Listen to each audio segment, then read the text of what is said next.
I'm a goddamn superhero.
I'm a goddamn superhero.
Oh no, what? Oh no, what? Disconnected. Are we okay? Oh. I think we have everybody. Do we have it? Oh no, we've all rearranged. Yeah, Oh, you've all rearranged. It's the body swap episode. At the very last minute. How could you do this, Leslie? Oh, dude, I'm Pinto. For once, not me. Yes. Now we. It said there was an error, and then I clicked the button again, and it was fine. Tonight on Hollywood Squares, we have Wes Franks. Oh god, okay. You two swap. Wait, and then you two swap? Wait, and then we two swap. But then I swap here. No. Oh my god. It's all over the place. This is for the internet. All right. This is stunning. Riker's fine. Emil, everybody. Okay, so it's just you three that I'm having problems with right now. It is you three. You two. Wait, no, I just need to get you two to swap. Yeah, drift and stall must swap. That's about it. Okay, we're gonna. Nope. Can I pin the video? Pin. No. Nope. Gallery view. Say pin. Because now I am Saturday. Yep. Oh my goodness.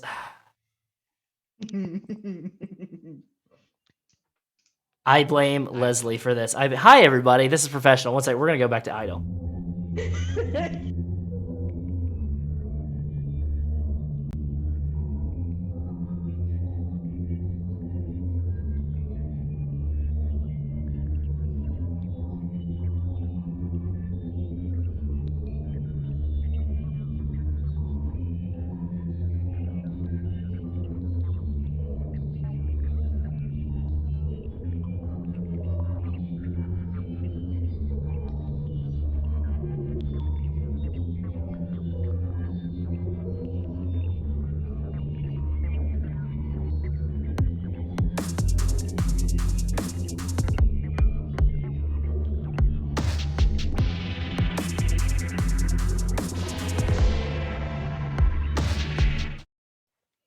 All right, we're back. We're here. Everybody's in the same place. I will fight technology if I have to. Welcome to the third episode of Crack the Sky Alpha, Transmission 3 Quintessence. My name is Wes Franks, or Brother Wes. Whatever you want to call me. And this is our lovely cast of characters that are back.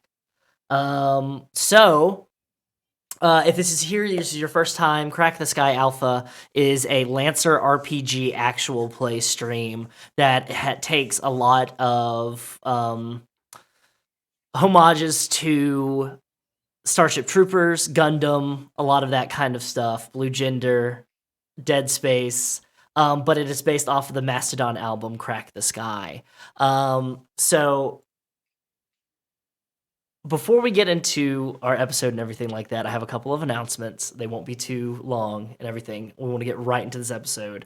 But this evening, I can announce formally on stream that on March 17th and March 24th, we have the highest honor of being able to present to you a Solemn Veil actual play stream. If you don't know what Solemn Veil is a soon-to-be on Kickstarter on March 15th, a soon-to-be kickstarted, hopefully, fingers crossed, tabletop system developed by Dirty Vortex Games, with developers like Mark Kelly and Matthew Dawkins and a handful of others.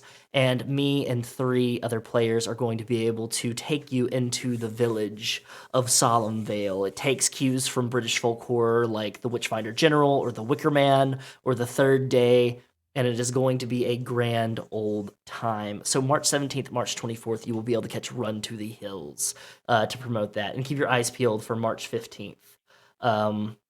Other than that, we have a YouTube. If you hit exclamation point YouTube, it can bring you to a YouTube link. We have almost 400 viewers. We are one follower away from 400 followers here on Twitch, and we have 79 subscribers on YouTube. My aim for this year is to have equal parts of that. But that's where you can catch all the archives of all the streams, because unluckily, if you're not a partner on Twitch, then all of your VODs go away after 60 days. So what I like to do is I like to take the VODs and I like to put them on YouTube so you can watch great shows like Iron City by Night, Rage Across Birmingham, Kingdom Hearts, The Interstitial War, and this show here, Crack the Sky Alpha. There's also a bunch of other deep dives and things of that nature.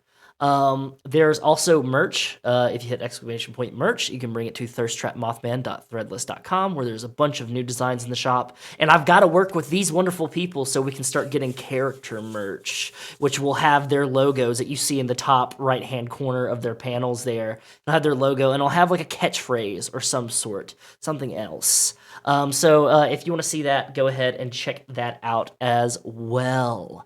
We have a Patreon. There are links below. You can hit exclamation Patreon. And there's a lot of different tiers and rewards that you can have. I'm in the process of writing personal handwritten letters with stickers to the first they're called the founding members of the Comfort Club. So there's going to be a lot of great knickknacks and things like that. And you help directly support the show here. Because with your support, all this content is free, but with your support, with the Patreon, with merch and everything, you help provide me to be able to do things like down the line paying mods if we hit a certain monthly goal for Patreon, being able to pay for brand new equipment that we have, or you're going to be able to help support the stream directly by helping pay cast members once we hit a certain amount, because these lovely people are taking time out of their free time to be on this show for you, and I think it would be excellent if I'd be able to pay the talent, be able to provide craft services and everything. So, you know, it would make me a better executive producer and showrunner. So do consider that. If you like what you see here and you want to find ways to directly support us, that is always a way. And you get other benefits too. So, yeah, there is all of that. I think that's all I've got. If y'all have announcements, we're going to wait till the end of the episode. So we are ready to dive in to Crack the Sky Alpha, Transmission 3, Quintessence. Last we left off, Oblivion Unit-01 made their way into the new Humanity Front camp of Daler's Fingers and were introduced to Captain Lily Doyle and all of the mech company representatives, except for a certain one that was missing. The team was given a series of objectives needed to be accomplished so that their mission would be considered successful and they could be paid and get the fuck off of this rock. Riker went to investigate General Master Systems reps Jenna Lockhart's pod. Dr. Marconi Speed talked with Saturday and Cinder about the worms that had been discovered. Stahl made connections with the Harrison Armory representative, Commander Pliskin. And when Riker was in Lockhart's pod, Riker had made a discovery of a tunnel and a small statuette, the tunnel that had been dug in the bathroom of Jenna Lockhart's quarters. Corolla got the lay of the land and made friends with some of the crew there in the camp, telling stories of previous races. And Emil learned how truly fucked they are when fighting against the NSC and the worms by meeting with the mechanics and the engineers in camp, learning that the stores of ammunition, space grease, and other things were running dangerously low and they were waiting for reinforcements to arrive. Whew. Riker told the team of the tunnel, and they devised and hatched a plan of sending Emil and Riker down the tunnel while Corolla and Stahl took their mechs to see if there's another way down into the ruins. Saturday and Dr. Speed worked on making Dr. Speed's depth charges much more viable and not just bombs. And let's see. Using combustion and their weapons, Drift and HELLBEAST busted through ice in the ruins and found a city beyond the ruins of Daler's Fingers, with cocoons and pods everywhere. At the same time, Emil and Riker had slid into a chamber with an altar of massive statues that matched the small one that Riker found in Lockhart's pod. There, they saw movement. Came face to face with Private Jensen, who was on the wall, seemed to have been cocooned himself, as well as a naked, covered in mud, Jenna Lockhart, who had some kind of alien weaponry. There, once the pod started breaking open, creatures, bug-like creatures, sprouting out of the bodies of these human remains and such, falling on the ground, screeching all in unison towards HELLBEAST, Drift, and Jensen screeching towards Riker and Emil. Jenna Lockhart made eye contact with both Emil and Riker and said one word, Quintessence. And before we dive in, I would like to thank Wolf Moon How for being the 400th follower of Carrion Comfort Studios. That's 400 people supporting the stream. Thank you so much. I appreciate you. That's 400. All right, sick. Okay.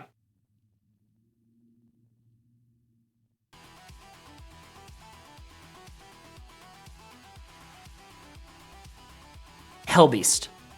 Drift.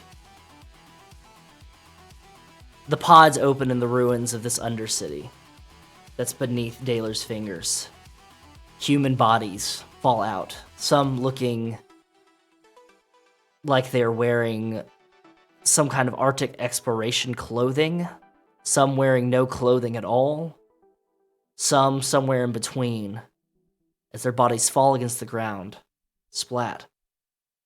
And you witnessed arms breaking out of their backs, their jaws opening, splitting down, rows of teeth, mandibles almost, tongue lolling out, and they all shrieked in unison.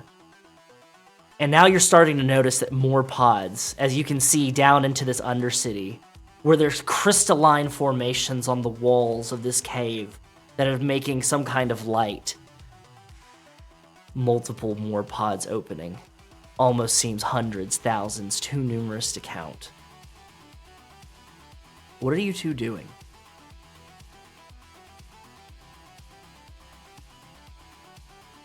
I hate this shit.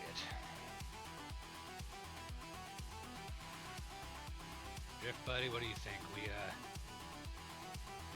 We get the hell out of here, or we just play Exterminator a little bit? We just need to leave enough for them to steady, right? So long as they don't follow us out, we should be good, but we did just take down the nice little ice wall there. Yeah. Tell you what, and at that I'm going to charge forward, and I'm literally just going to field goal punt however many are big enough to fit on my next foot. Okay. Go ahead and give me a d20 roll. And I want you to make that... Yeah, it's just going to be a standard attack action for you there. As you're just kicking. I rolled a 16. 16? You immediately kick about 3 of them. And it's like some of the bodies popping out and arms like these arms that are like insect arms hoisting up these bodies, and they're kind of moving around, and they start looking up to your giant robotic boot, and they all in unison go "Rah!" And then punk as you hit 3 of them across, one splatting against the building, another one just going off field goal style, and another one knocking into another one. And it seems almost as soon as you kick them, 3 more are starting to crawl out of rooms and windows from other buildings. Yep, and the moment that I kick it with my foot still up, I'm going to activate the Type I flight system to just rocket backwards with whatever exhausts me. Perfect. All right. And that flight system, does that add anything to your heat at all? It will if I stay airborne by the end of it, so I will. Okay, perfect. All right, yeah. So you just rocket back a little bit, and you see some of them get just crisped, is the only way that I can say crisped. Finally crisped by the exhaust coming off of your flight system as you're rocketing back, and you're just hearing as you just burst into them. Drift, what are you doing? I overrev my engines and I dash straight forward through like a pile of them. Perfect. Go ahead and give me a. Go ahead.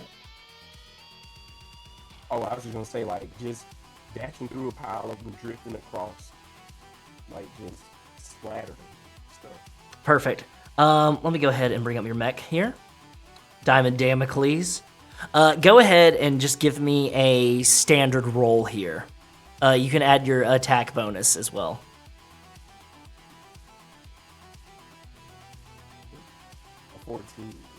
14. So that is a success as you do dash through, and you can hear the tum tum tum tum tum tum tum tum as you burst through a pile of these creatures that are in this street that are kind of tumbling over each other. If you've ever seen World War Z, they're bugs. They have the chitinous arms and everything, and it's the human flesh, but they're kind of crawling over each other and moving as one fluid unit. And you dash through them, and you see a bunch of them get knocked over, splatted against, crushed over. It's sickening almost. And you dash through, and some of your exhaust dashes through them as well. And like you stop in a 3-point landings, you dash through. and they're roiling over each other, and you've kind of split the difference between you and HELLBEAST so that you each have like a nice pile in front of you, but you can tell as you look farther and your sensors are picking up, and you can hear your HUD like bringing up, it's like you know, more enemies, more enemies, more enemies. Just kind of flashing on your heads-up display. Let's go ahead and cut back to Pinto and Wrath, or Emil and Riker. As you're seeing Jenna lock eyes with you and just say, Quintessence. And then look over at Private Jensen, who has had arms sprout, like these chitinous hands with grabby pincers sprout out of his arms, and his body has kind of extended a little bit, almost like centipede-esque, his spine stretching like an accordion, and his mouth opening, and just open, you just see her bring up this, like, biological weapon, I guess you could say. It seems like it is a fusion of metal and skin and chitinous armor that just, it looks like a rifle, and just holds it up, and you can see there's energy charging at the end of it. I'm gonna have make a roll for her. As a blast of green energy comes out the end of it, and it shoots and hits the wall beside Private Jensen, and just blasts apart rock and crystal that are in it. And she goes, shit, shit, shit, shit, shit, shit. And you can hear the rifle go, ooh, and it's smoke coming from the end of the barrel. And Private Jensen, like, looks at her, looks at you two, and just goes, Rah!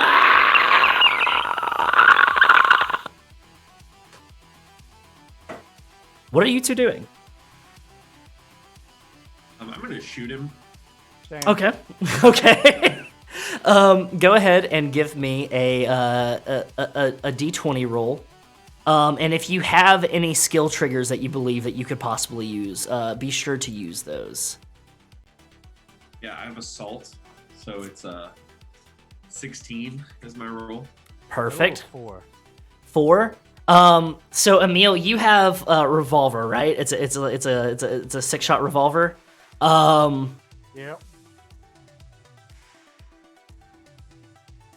Riker, you bring up your assault rifle immediately, and then just do dealing damage. As you see the rounds just rocket into the flesh of Jensen, and he shrieks in response to it. And then you just see Emil just like bring up the revolver, hold out like point it towards Jensen, and then pull the trigger, and you just hear a click. And then Emil looks at Riker. And then the revolver goes off. It's a delayed charge, and you just hear the ricochet into the wall beside it. Okay, I was about to pass him my other gun. Emil, when you look at your gun, you realize that there's a little bit of goo or something from the tunnel that had kind of blocked the chamber that round was in. On my shin, my left shin, I have a pistol. I'm gonna just hold that out, knock the safety off, pass it to him. Nope, I'm using mom's gun. Emil just shakes his head. Safety back on, flick it back in my pocket. So, Cinder, Saturday. You both can hear from where you're at. Cinder, when you're at like the door, and Heracles is like, "What are those fools doing? What are those fools doing? I didn't tell them. I didn't give them express orders. Doesn't anybody understand command here?" And you just hear gunfire coming from the tunnel. And then in the distance, both of you can hear, coming from further towards where the ruins are at, echoes of shrieks that sound inhuman. And it kind of mimics the shriek that you hear coming from the tunnel, Cinder. Heracles goes, Sounds like it's going well, right? "What the fuck is going on? What the fuck is that? Okay. Everybody suit up. And then he starts running over towards Dropshot, his mech, to hop in. I think now, well, I want to see what, before we get into anything else, a little bit more tactical or anything like that. Saturday, Cinder, how are you reacting? Dr. Marconi is like stops and goes, that doesn't sound good. That doesn't sound good at all.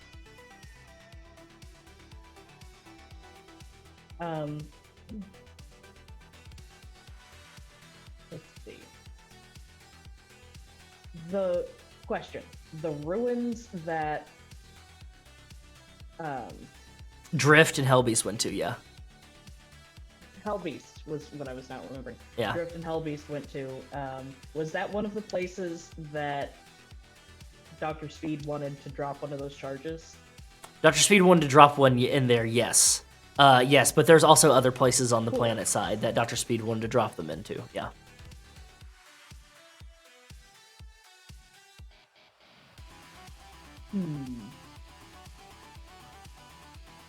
Okay, so Saturday is going to... I'm assuming that when Heracles said everybody suit up, that went through our, like, comms. Yes, yeah. Okay, cool.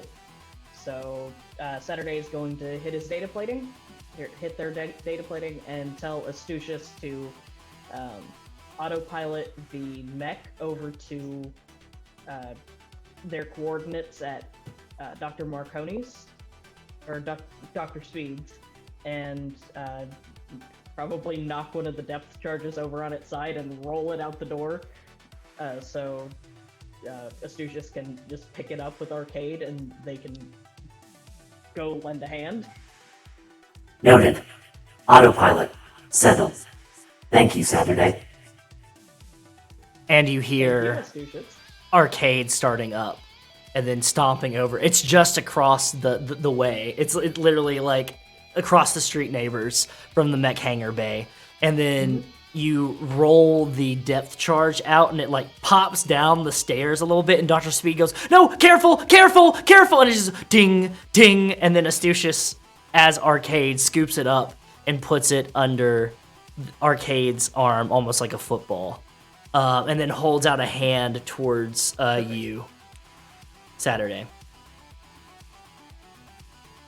Saturday will climb into the hand and presumably be deposited into the cockpit. Yep, yeah, it grabs you in the hand and then lets you step into the cockpit as the cockpit opens, and then turns towards the ruins. Cinder, what are you doing? I think Cinder would try to hail Pinto and Wrath and be like, everything okay down there? Should I pull you up? And see if she can try and get an answer. Because she doesn't want to obviously leave the winch because she's not going to leave her stranded down there. Yeah. I mean, Riker, you and Emil are carabinered essentially to that winch, so Okay. it's up to you. I want to try to grab. I want to try to grab this lady, this crazy lady, so that we can get questions. We can ask her questions, and then I want to tell ICEBOX to pull us up. Is there something I need to roll to try to grab her? Yeah, I'm gonna need you to go ahead and just make a D20 roll, and you can try to see if any of your skill triggers work for that. Got survive. And I assist, using apply fist to face to try to knock her out. Perfect. Yeah, go ahead and roll a D20, both of you, using your skill triggers. Survive does apply to that. 13. I rolled a 1. So Emil, you turn and you go to like pistol whip, and it seems like she already understands what's going on, and she takes the alien rifle and just hits you across the face with. Oh yeah, you're going to punch, and just hits you across the face with the rifle. You go ahead and take 1 HP of damage to yourself as you get hit across the face. Does that matter? Here, let's see. How about the assault hardsuit on for armor 1? Okay, so that'd just be a nat 0. Yeah. So you're gonna head and you're going to not take any actual damage, but you do hear the tink against your hard suit. It kind of rocks you a little bit, but she's so distracted by that. Riker, you grab her arm. Do you say anything to her when you grab her arm? Yeah, I'm gonna just grab her by the arm and do I take dance lessons, and when you do, I used to take dance lessons when you swing dance. There's this thing called a sweetheart turn. Mm-hmm. I'm gonna grab her by the arm and grab her arm, grab her by the shoulder, and then get on with ICEBOX and say, "Pull us out of here now." Roger, Roger, and then she's gonna go activate the winch. Just go and just hit the winch lever. Emil, you're kind of like getting your bearings straight a little bit in the suit, and you and Riker feel a tug as you're starting to get tugged back towards the hole. And Lockhart's going, no, everything's here, they're coming through, you don't understand. And you just hear Jensen go, rah, rah, rah, in reply as it grabs it now, not he, it grabs one of the pews of this altar, this church of some sort, and grabs it and tries to throw it at you. We're gonna get into a little bit of an initiative order for this. So I want you all to determine who's going first in this order of operations. ICEBOX. I was gonna say, didn't we decide that ICEBOX goes first? ICEBOX always goes first. Yeah, I think that was the decision last time. I believe it was Leslie, then I can bring up the previous initiative order right now. I think I wound up going Leslie, second. HELLBEAST, Drift, me, then me, and then Riker. Yeah. Yeah, it's Yeah. yeah. your name is zoomed to your character's name. Yes. I will do that right now. Yeah. I've got ICEBOX, HELLBEAST, Drift. Then, Lily Doyle isn't a part of this anymore. Pinto, Weekender, and then Wrath. Yes. That sounds good to me. Is that how you want to go? All right, sick. I'm pretty good for that unless a situation demands we have a different organization. Okay, ICEBOX. So, just letting you know, in this you have a movement, a full action, 2 quick actions. Or you can do a quick action plus heat. You flip the winch, and you see Dropshot, Heracles Garza, start walking and running towards the ruins in his mech. Making his way towards the ruins, towards the back of HQ. You see Captain Lily Doyle, trying to, see, goes, what's going on? What's happening? What is that noise? Is she still really drunk? Does she sound really drunk? Was she drunk? You can't hear. You're in your mech. You're in your mech.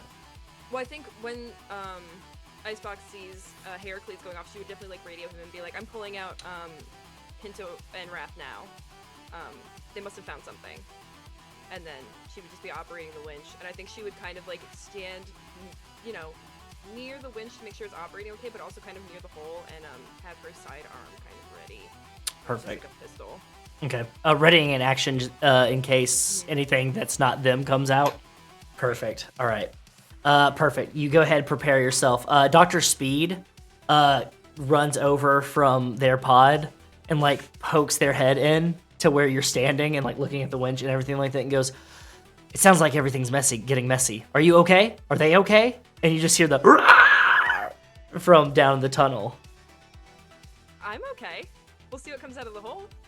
Speed goes, "Oh no." And then runs back to their pod. You see it run back to their pod. Okay, next, HELLBEAST. Right, What? how many of these things are gathering up around Drift and myself? So setting the I'm a scene, little bit ahead of Drift. yeah, you're a little bit ahead of Drift. Drift is behind you. I'm not setting up a battle map right now because we're all over the place. But I can theater them on this. That's fine. yeah. So you're in a street and there's dilapidated buildings on either side of you. Drift has split the difference. So there's about 15 of these things, and you can see more coming out of side alleys and everything. And he's got about 15 over by his side of the street as well, because he's kind of split them in half. This big group that was piling in the middle of the street. So you got 15 of these things, but to assess you could quickly get overrun if you don't get a handle of the situation. You do hear Heracles is coming up, and you do see on your heads-up display Heracles is making his way towards you. Exactly. So I'm pulling out the Cyclone Pulse rifle and just aiming it at the grouping, the biggest grouping of these things, and just blasting a hole straight through before I do the movement part backwards. Perfect. Okay. Go ahead. Okay, I've got your Cyclone Pulse rifle right here. Go ahead and give me a roll. And that's going to be with your attack bonus. That's right. Attack bonus. I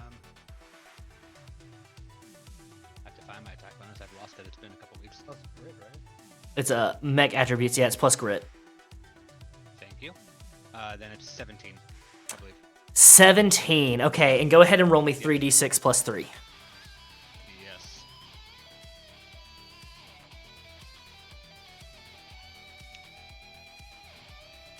$17. 17 damage. 17 for 17. All right. And you bring out, like, I like to imagine it's like HELLBEAST. Your mech pulling out like this, like, handle almost, and like the rest. Big rifle. Yeah, a big rifle, and it kind of like forming together and like unfolding and everything. And then energy kind of swirls around at the edge of it, almost looking like a cyclone. And then just this pulse just shoots out of the end of it. And it just has that like Akira style. There's a ray beam coming out of it, and then you just see like viscera and gunk just get split in half. Some of these things, like their phalanges, their whatever's coming out of them getting split off of them and everything, rocketing forward, and you knock out the chunk quite a bit. I will say, getting it under control. And then, like you said, since it's coming out from the buildings behind me, I'm going to use the Type I to rocket backwards, but I want to empty my heat. As Perfect. I do that if I can. I don't know if that's a separate action or not. Yeah, so you can do a quick action plus taking care of your heat there. Yeah. So I want to do that, and I want to do that. So when I clear all my heat, the explosive vents just create a burst 1 explosion, and anything that's in the area takes 2 heat, 2 burn. So if there's any more of these things that are coming through buildings nearby me, they just hit a heat wave on my way backwards. Perfect. You kind of cycle around and then letting out your exhaust and everything with a Type I, and there's just that whoosh sound. It's almost like somebody like has been holding their breath for a long time, just finally letting it out. And Drift, you can see over in your viewfinder and your thing off to your right hand side as you're kind of tussling with yours. You just see there was some that HELLBEAST hadn't even clocked, that when he was firing at this one lump, that there was a bunch of them coming up behind him, and they just get obliterated behind him as they just get spread around, and there's just like a smoke mark, a soot mark on the ground, and there's like charred bits. And for note, I am using my movement to go regroup with Drift, still using the Type I, so that 2 heat that I just cleared is building back up again. Perfect. Yeah. As you just cleared it, it's still, you can see, like, I imagine like there's like your heads up display with like that has all of your like your speed and everything like that. It's just like your heat level is just rising, falling on it. I put a label over heat that just says cool meter. And you can tell that, like, your live stream, people are popping off, and you just see HELLBEAST, and, like, your emotes popping off, too. F for those guys. I'll just say to Drift, shit, I'm glad we at least got signal down here as I rocket back. All right, amazing. Next, we've got Drift. All right. So, I'm basically over here just doing government cry combos. Okay. Got it. All right. I just take my charge blade and I'm just doing government cry combos. Perfect. All right. So you go ahead, you pull out your charge blade. Amazing.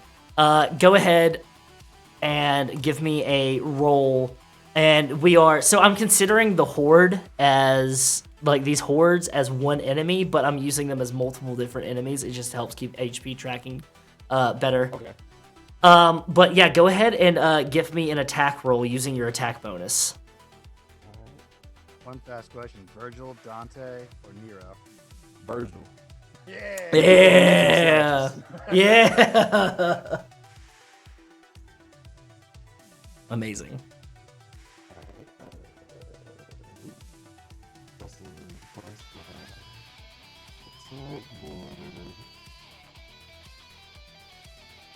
Alright, so I got a 16. 16. Right? Yeah. So grit is your attack bonus for that. Oh, okay. Gotcha. Yeah. So yeah, 16. 16. Yeah, you go ahead, you bring out your charge blade, and you get in like a stance with it, like that you would imagine Virgil would have, preparing for the enemy, bringing out your hand, your robotic hand, and just doing the come here motion, and you see some of them leaping off of buildings, and you're slicing them in half, using your elbow, blocking one off of you, and it's splattering into the side around you, using your feet, and like almost like a dancer moving. And like some of you you're stepping on, and the other ones you're cutting them in half, doing combos, able to juggle some. You're hitting them with the flat of the charge blade, knocking them up in the air, and then slicing another one, and then skewering the ones that you're knocking up in the air. And you notice Drift or HELLBEAST is making his way towards you. You overhear on your on your headset on your comms. Heracles goes, "What's the status down there? What's happening?"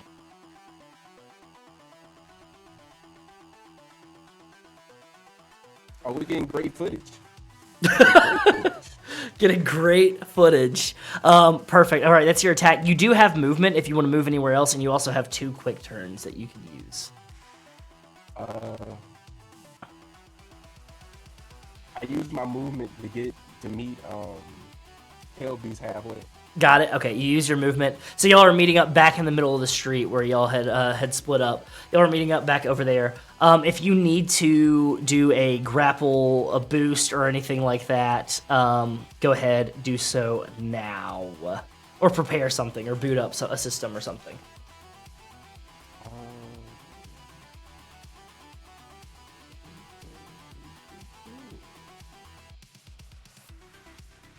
Yeah, I'm just reloaded at this point. Just reloaded, yeah. So I have this reactive weave thing. It says when you brace, you become invisible to the enemy. So can I brace? Yeah, you definitely brace. Okay. Perfect. Yeah. Excellent. Yes, good idea. So you go ahead, brace, and I'll note that. And HELLBEAST, you can still see him on your heads-up display, like where it's like marked.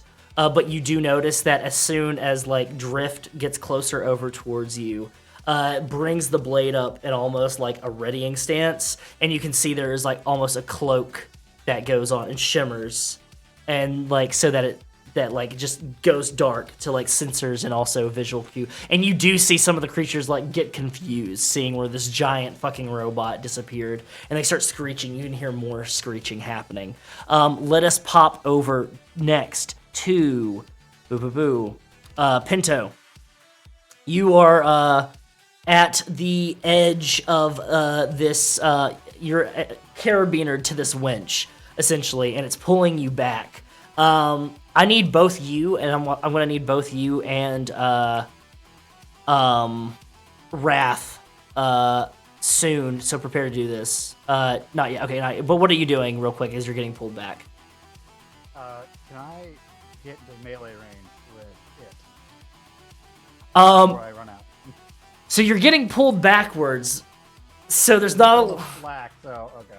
I'll say I'll say there'll be just enough slack for you to get into melee range with this millipede-like creature that has picked up a pew and is like making its way towards you. All right. So since both my weapons are auxiliary weapons, I get to make each as a quick attack.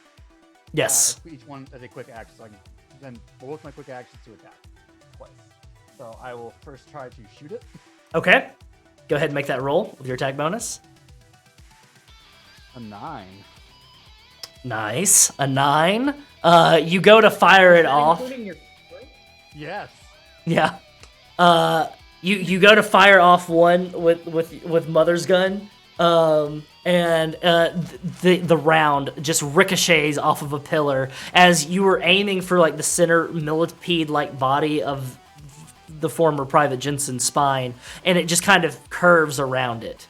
Like the millipede body just kind of like curves around it, making enough space so the round doesn't actually hit it, and it hisses at you and starts moving closer with this pew. What are you doing with your other attack action? My mom's knuckle duster. Mom's knuckle duster. You're gonna try to punch this thing. Mom's knuckle duster. Other mom's knuckle duster. Gonna go and try to punch Private Jensen in the face. 12.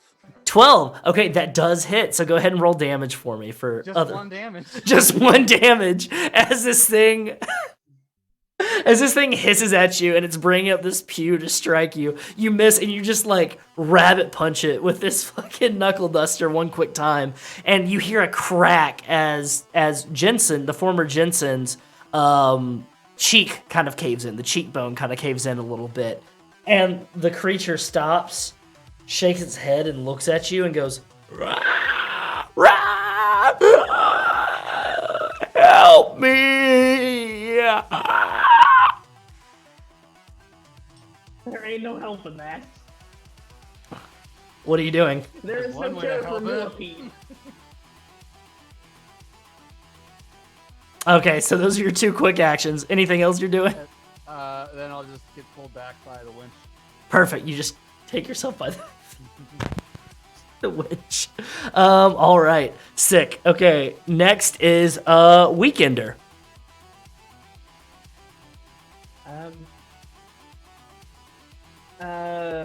Weekender, let's see. We got Arcade making a beeline for that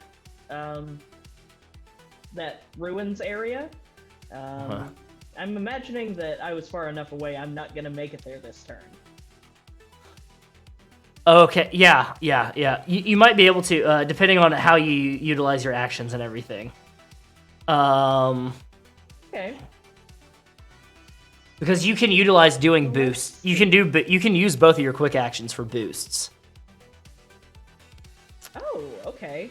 Well, Yeah. then in that case, let me activate my core system here. Okay.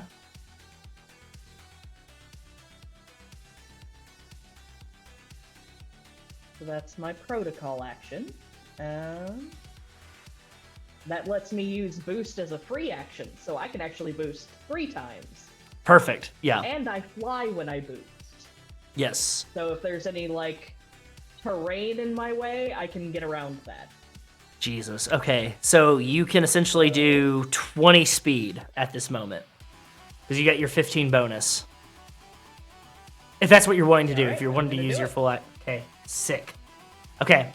Outside, you just kind of sit and just like wait in like this like runner stance with like one arm with the football essentially underneath your arm, and then just levitate a little bit and just boost. And you boost by the Smith Shimano Corporation rep as he's running outside, seeing what's happening going on, and just like gets kind of like blown back a little bit as Mr. Tomorrow, Hiroyuki Tomorrow, get blown back back inside HQ as you boost and rocket towards these ruins. And you can see you're following and like the tracker's going, and you can see everything. And you hear Astucius come over online and go, Saturday.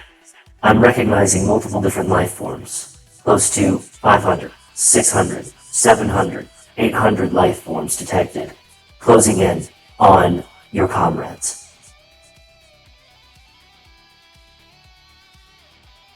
$800? Correct. To be precise, 837 life forms. Can you pick up any data on these life forms, Astucius? Processing. Must come into contact. We'll keep you updated Saturday. All right. Saturday's gonna hit data plating and HELLBEAST, drift. I'm en route. Astucia says you've got 837 life forms converging on your location. Be careful. You can count higher than I can, then. And you blast past Heracles Garza. And Garza goes, Weekender, stand down. It might be too dangerous. Stand. And then you're past. And you get to this opening that has been blasted open, and you see what has been described before with HELLBEAST and Drift. You see them in the middle kind of fighting off this like horde, and you can see them kind of moving over these buildings and making their way towards Drift and HELLBEAST mechs. And I guess that is your turn because you have arrived here. And then All right. finally we have Wrath. Okay, so I'm gonna watch Pinto just deck this millipede man, Mm-hmm. and in response, I've got the crazy lady. I'm holding her down, and I'm gonna take my sidearm out, and I'm gonna one hand like John Wick shoot it with my right hand, and just try to just get as many bugs as I can on my way up, like while I'm getting Rich back.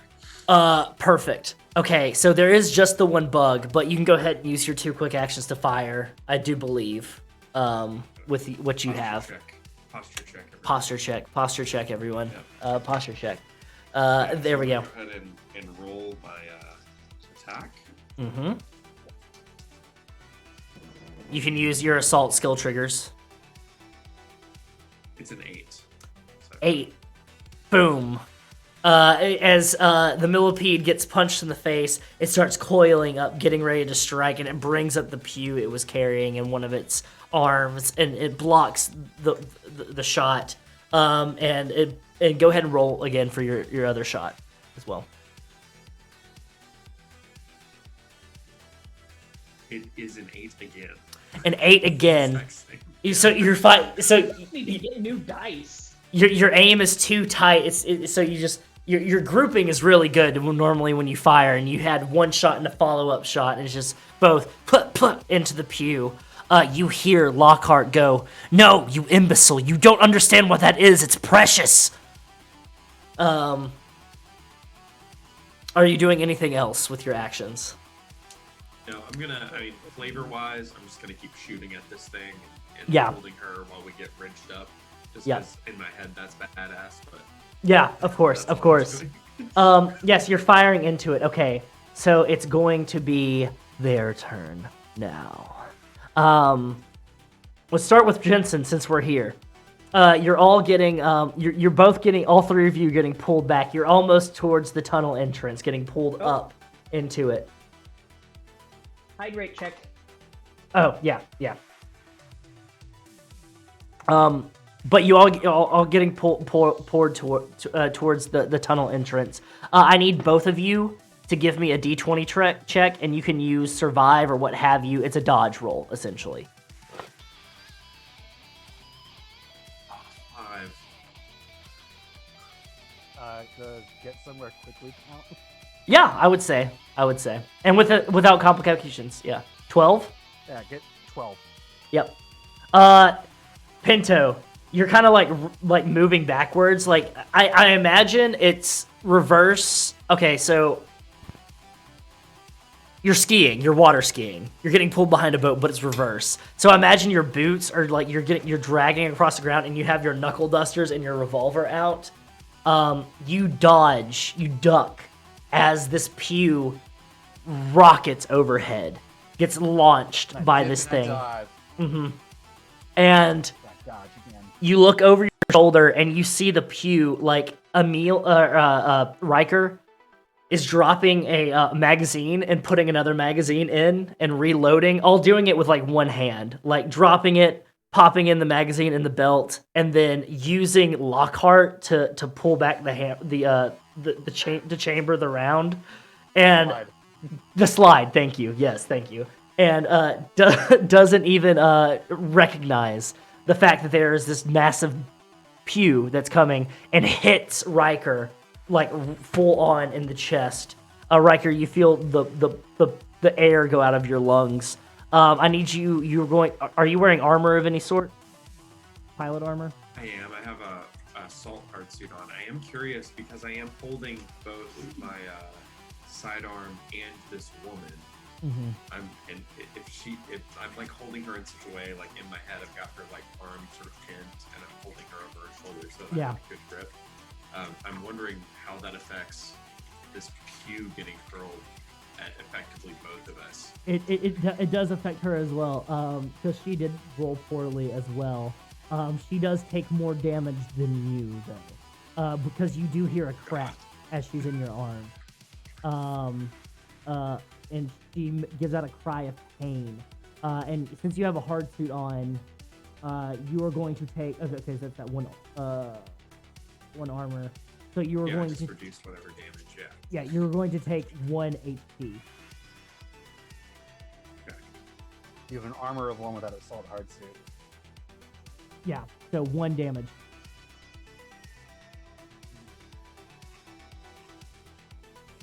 Go ahead and mark that for me. Oof.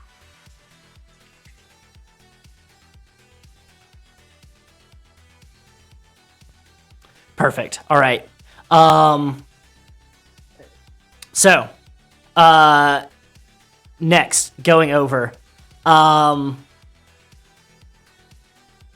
Hoard. HELLBEAST, Drift. You see Saturday behind you, coming up behind you, and getting towards the entrance of these ruins and stopping and kind of surveying everything that's happening. You do see there are a multitude of the Horde that are going over on Saturday's right flank, on Weekender's right flank, and the two of you have more hordes forming in front of you. Some jump down from the roofs on top of your mechs. I'm going to go ahead and try to make a roll to see if they can break through everything. It's just, imagine like multiple praying mantis arms on these things.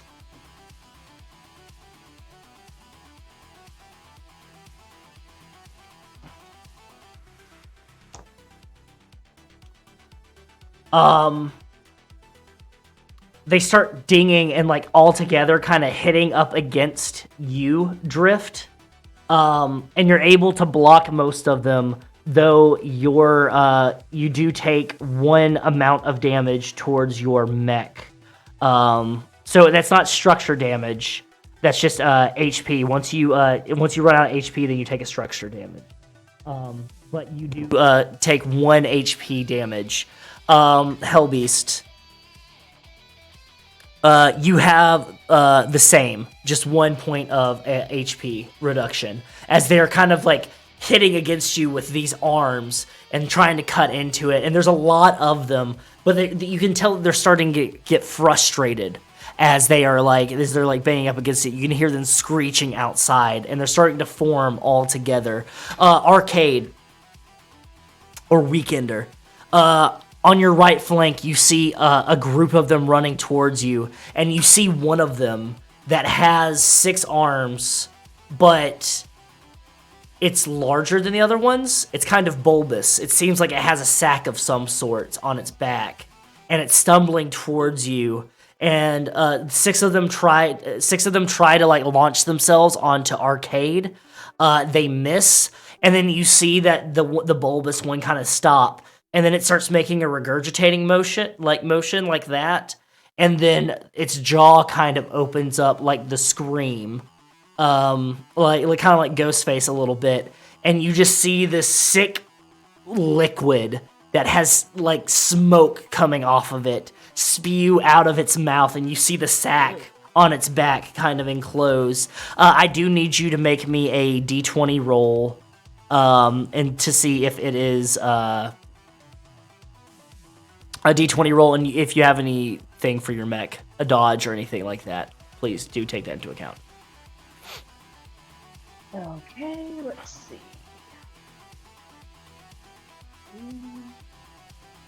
Okay. Typically, I'd just take your evasion, but for this maneuver, it actually requires a roll. Oh, okay. Do I have anything I can use? I don't believe I do. Okie dokie. So that is just an 8. Just an 8.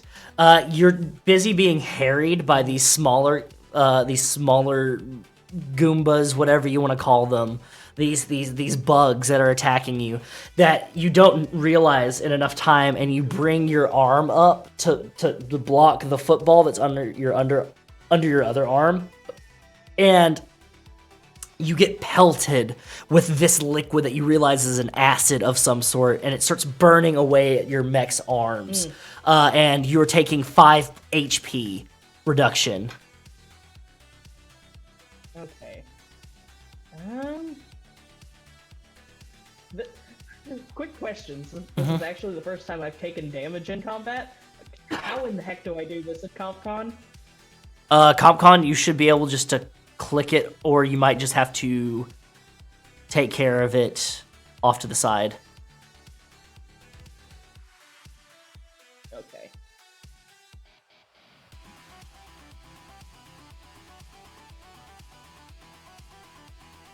Yeah, but you're Okay. reduction of 5 points. Okay. Gotcha. Excellent, excellent, excellent, excellent. All right, sick. Okay, top of the key.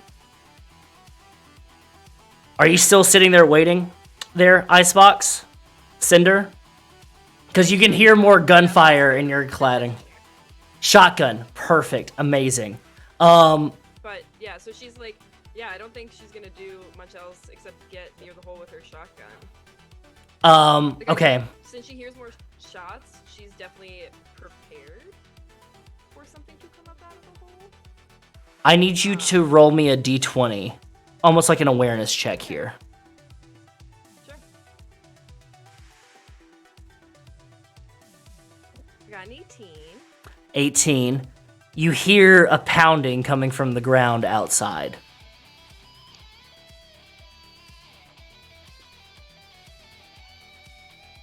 Like a tremor of sorts. Cool. Good. Anything you want to do about that? I don't think at this moment because she doesn't want to leave Pinto and Wrath without cover. Perfect. So she's gonna stay Okay. where she is. All right. Sick. Cool. Great. Good. Amazing. Fantastic. HELLBEAST. You're next. Drift, you're on deck. You said all these things drop down on top of me? From a building. Yeah, off to the side. They kind of like flew. Okay. Oh, Yeah, they launched themselves from a building. How high up is the cavern ceiling? Cavern ceiling is about... Okay, I've got to think about my own ceiling. So that's 12 feet. So it's got to be about... Cavern ceiling's about... I would say about 120 feet above you. Okay, so much more than the amount of movement that I have available to me. Yeah. Vertical. The building's about 20 feet taller than you are. Okay. In which case, I'm going to continue moving forward towards towards where Drift was, but I'm going to just yaw to the side and scrape these things off along the side of the building. Perfect. Okay, you're gonna start moving towards Drift, and you're just going to scrape along the side. Go ahead and just give me a d20 roll with an attack bonus here to see how effective it is to scrape them off of you. 15. 15. All right. You just kind of tilt in, and it kind of pains you a little bit as you feel your baby kind of scrape up against this building, and it's just like the screeching of metal against stone. But what's more satisfying over that is the screeching of these bugs as they're getting smashed and squished against the side of this building off of you. And you're able to shake a lot of them off of you as you're doing that and moving towards Drift. And towards Drift, have more gathered up around that area. Yes, yeah, there are more around Drift. All right, cool. So I'll just go, hey Drift, duck your head, and I'm gonna just hover over and pass over Drift's mech, and land and just vent the heat again. Perfect. Okay, sick. Drift, go ahead and roll me a d20 here, and you're gonna vent. This is gonna be like a dodge here for you. Okay. I got a 9. A 9. Well, luckily, I rolled ones. I'm actively moving upwards too, so I'm not Yeah. gonna clip his head. Yeah. Yeah. So you move below, and as you're venting, so to kind of help correct this, as you kind of duck a little bit, drift, a lot of these creatures start clambering on top of you, kind of like a dome of these things. You've made it easier for them to climb on top of you, and then all of a sudden you see your reading say immense heat, immense heat, immense heat, warning, immense heat. As you can see out your viewfinders, these things starting to get burned away as HELLBEAST is emitting and releasing, venting, essentially, all that heat that is built up from using the IE system. Sick. All right. Which brings us... Yeah, and I'm landing roughly between Drift and Weekenders. I don't know if any of Weekenders' bugs are within my range or not. I'll say some of them... I'll still have the Cyclone. Okay. Oh, go ahead. I'll say some of them on the back end of Weekender, kind of like, they don't get like pelted with the heat, but they do kind of like reflexively move away because they see the heat and they start freaking at it. That'll work. Okay. And then I'm going to... Yeah, I'll have the rifle pulled out, and I'm just aiming it. I'm looking around. I'm looking around. Do we bring the roof down on him, or what exactly are we supposed to do here? This is getting kind of out of hand. And I'll cut my turn there. Great. Drift. It's on you now. You've got some charred bodies on you, and you've got some other bodies coming up now as well. All right. So I have this rapid burst jump system. That you do. Can I just so I jump to the roof of one of these buildings. Okay. We'll say that's very easy. There's one right next to you nearby. So you just go ahead and you leap, like using your boost system, and you land on the roof of this thing. So you're able to survey a little bit more. I will tell you, you do see more of these things running through the streets. When you heard Weekender say that there's 837 or 73, you can't remember what exactly Weekender said, but there's over 800 of these things. You can believe it. As you're seeing them team through these city streets, making their way towards you. It seems like they're making their way towards the exit more so, and y'all are just in the way. All right. I tell HELLBEAST we gotta get the fuck out of here, and I end my turn. You end your turn right there? Okay. Yeah. Excellent. All right. Perfect. That brings us to Pinto. It is on your turn. I need you to roll me a d20, and you can utilize your Get Somewhere Quick skill trigger if you wish. 15. 15. All right, cool. Is there anything that you actively wish to do on your turn? I'm gonna shoot at private again. Perfect. Okay, go ahead and roll that d20. 13. 13. Kablam! And then you see as you take off one of the arms of Private Jensen, and it goes. Anything else you're doing? I can't attack with the same weapon twice, so I'll ask her. Wait. The table is important. Noted. Okay. Next we have Weekender. I believe. Yes, Weekender. Okay. So, Saturday's gonna respond to Drift over the comms and say, "No way, we can't just leave these things here. They're gonna overrun the base. We have to get rid of these. There's 4 of us. We can handle these people-sized things." I'm just gonna point at the ceiling with my rifle again. What are you doing? Talking's a free action if you guys want to respond. You guys are... Right, should I bring the roof down on these fuckers or what? No, because we, and heft the little, football in my arm. No, this is one of the places that, Dr. Speed wanted to depth charge, so I don't think we should bring the roof down just yet. And depth charge and let's roll out. Okay. Well, let's see what we can do here. Now, out of character. HELLBEAST, would you like any more heat? Do you have to ask? Is that a yes? It's Okay. kind of my brand. Okay, so Wes, what kind of action is an invade? Is that quick, full, free? I tried to look in the book and I couldn't figure it out. Invade. Is there anything else alongside with it? Is it an overcharge? Is it a pilot action? Like what kind? Strike code invade action. I believe it's under tech. So that's a system kind of move. That's what you're doing. So you're doing yeah. So that'd be like a full tech thing. Okay. So you can use 2 quick tech actions, or you can use your full action. If you're using your system, you have something called SP, which is system points, and you either have system points or you don't have system points. Yeah. And if you have system points, you can use your system for free. You can just use it. Yep. Oh, neat. I will keep that in mind. But so if I don't have free system points, using these, I can use 2 of them, and that'll be my full action. You'll use a full action, or if you don't have a full action yet, you will use both of your quick actions. Right. Okay. But at this moment, you have all of your actions right now. Okay. Because you haven't done anything yet. Yeah. Understood. Okay. I understand now. Sorry. No, you're fine. Okay. So. Oh, wait. Hold on. When I click on it like this. Okay.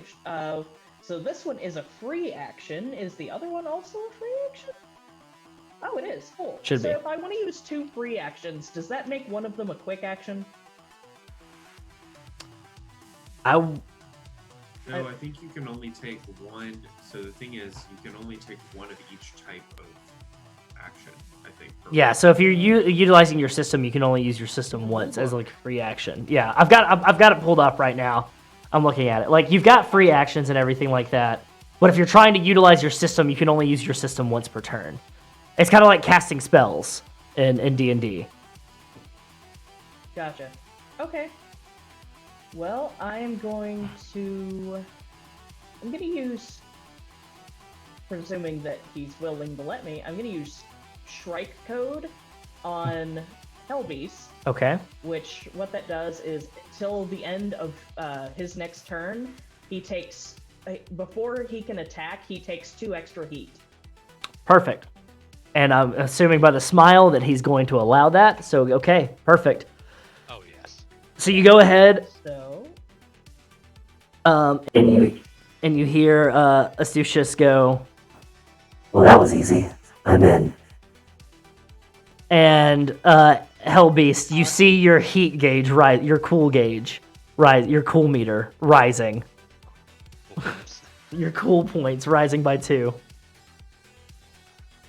Oh, that's what I'm talking about. Okay. All right. So after that, let's.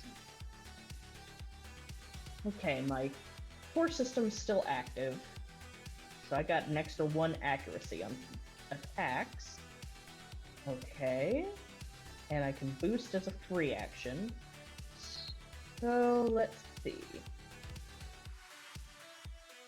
I need to drop this friggin' depth charge as quick as possible. So, where is the? I believe when you were describing things earlier to HELLBEAST and Drift, you said that there was like a tunnel system full of like crystal and stuff where a bunch more of the pods were. So imagine Am I remembering? Atlantis, like a street in Atlantis, the Lost Empire. You know that at the end of Atlantis, the Lost Empire, it's a big chamber, and there's a bridge, and there's that gigantic, like, crystalline, like, chandelier type thing in the middle. It's kind of like that room, but there's these ancient buildings, structures. It looks like city streets. Imagine that room, but it's like Morgantown has all been put inside of this chamber. Okay. And so you've got a city, but it's in a cave system. Okay. And there's crystals all over the walls that form a natural light. Yeah. Okay. And these things are climbing over buildings. They're moving through alleyways. Okay. So if I want to just, like, yeet this thing as far into there as I possibly can, what would I roll for that? You'd roll a d20, and you would add. We're gonna say it's a attack bonus because of your agility. Okay. Okay. Attack bonus and my grit. And do I get my +1 accuracy bonus on this? Yes, I will say. Now, where are you tossing? Okay. So +3 to whatever I roll. Alright, that's a 13. 13. Got it. All right.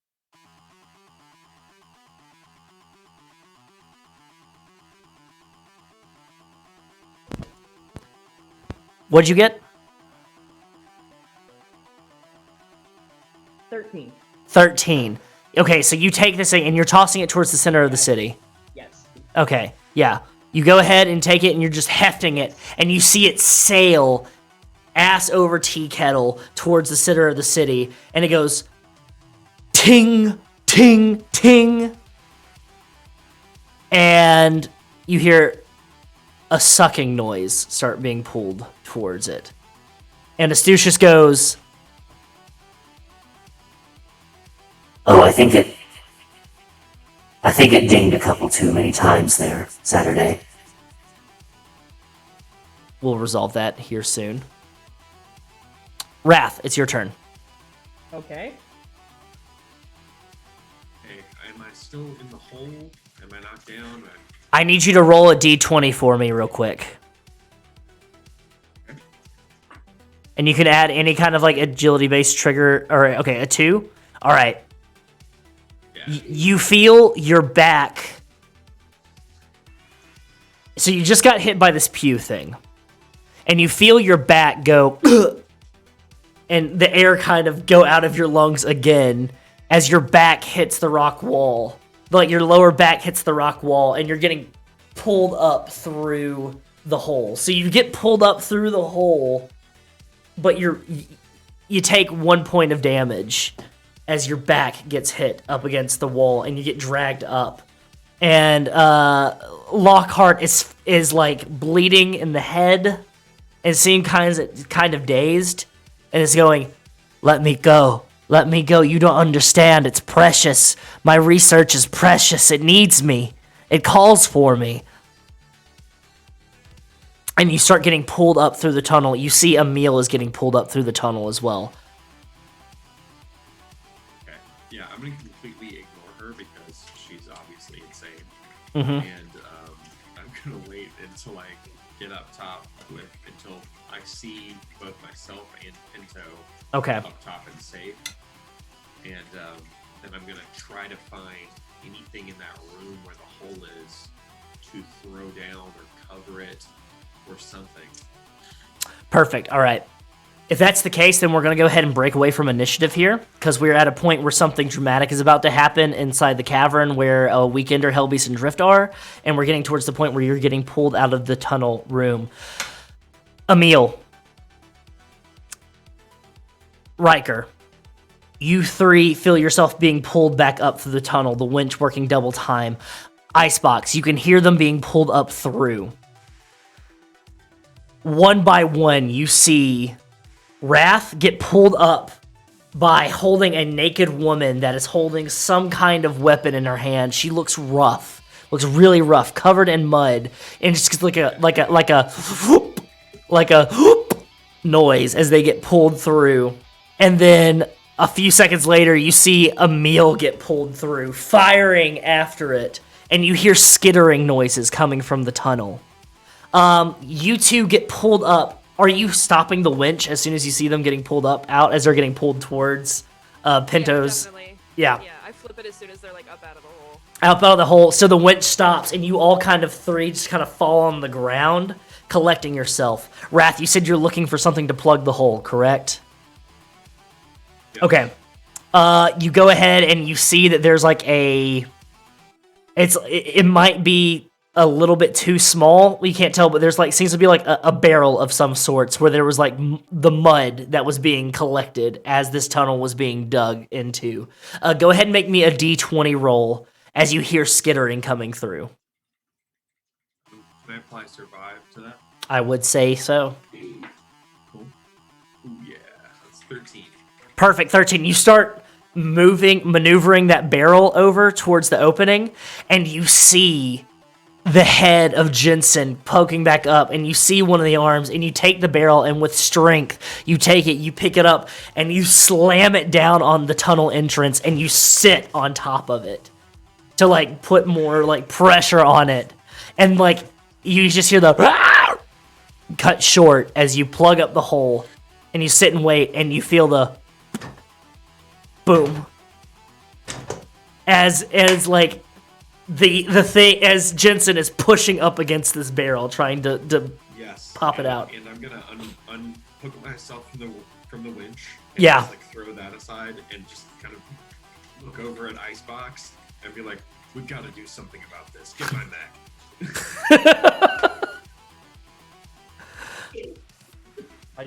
Pinto just gestures at his mech that's right there. Yeah. Just look at the mech that's parked right out. Yeah. She would also look at you a little incredulous and be like, Hey, "You're I'm welcome." Picturing one of you guys just taking your mech and just picking up the roof of the pod and moving it out of the way. I'll thank you later. We have to take care of this. This thing is just like beating against this barrel, and you can hear it kind of muffled. The help me! Help me!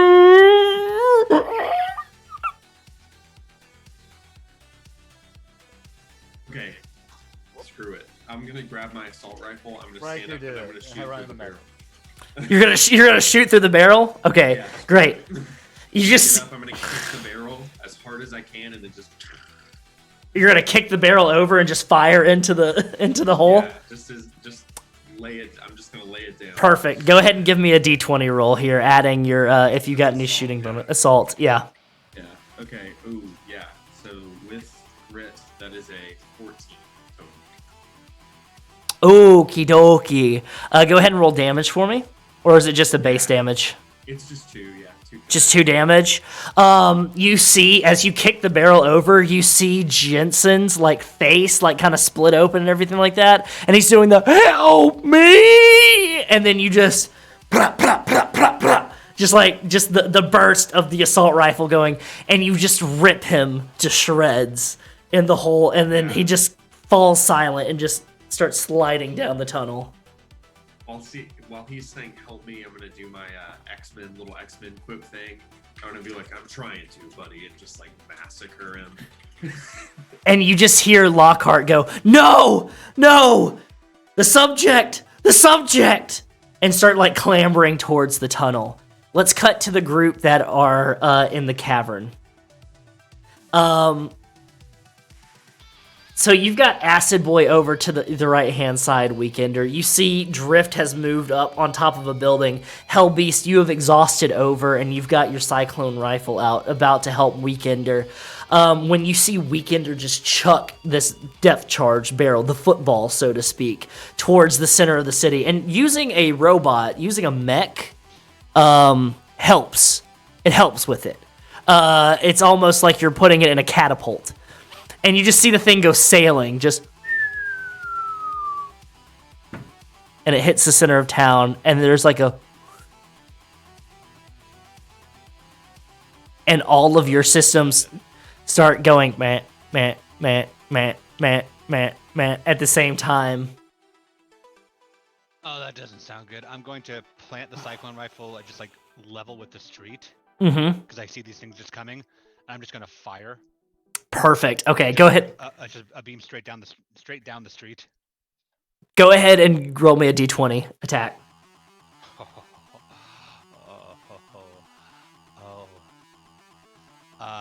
So that's a nat 20. Okay. That's critical.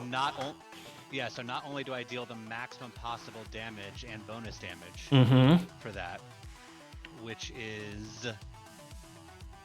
Where's my gun? Which is 21 damage. Yes. I also deal an additional... Oh, yeah, and bonus, I also deal an additional 6 energy bonus damage from my Nuclear Cavalier. And Did you take your heat? Yeah, and for the fun of it, just +2 heat. The Nuclear Cavalier is because of the heat that you gave me. So I have dealt 21 energy damage because I'm in the danger zone, plus 6 more energy damage. Yeah. So that's 27 energy damage plus 2 heat, just down the street at whatever is coming this way. You see a horde of them. In Drift, you can see this, and you see like what's happening far off towards the center of town.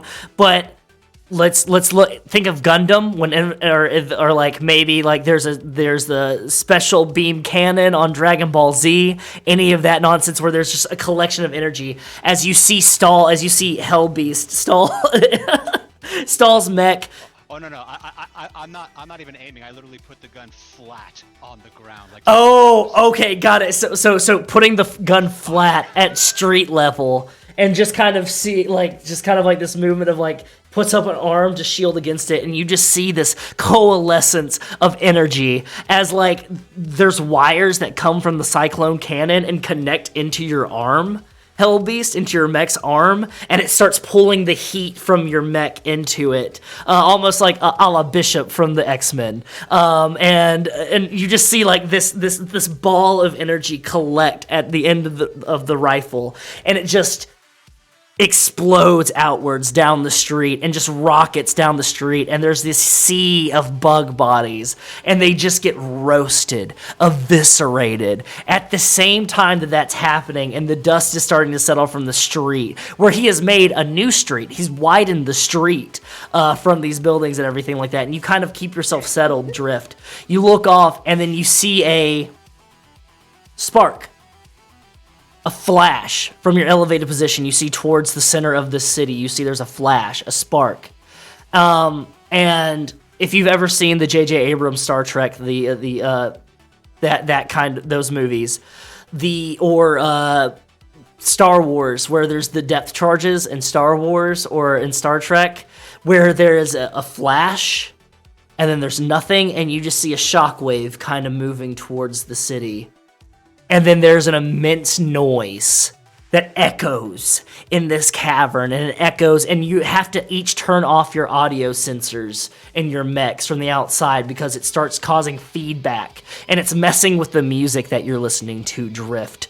As you see the shockwave of energy moving across and cutting some of these things into pass.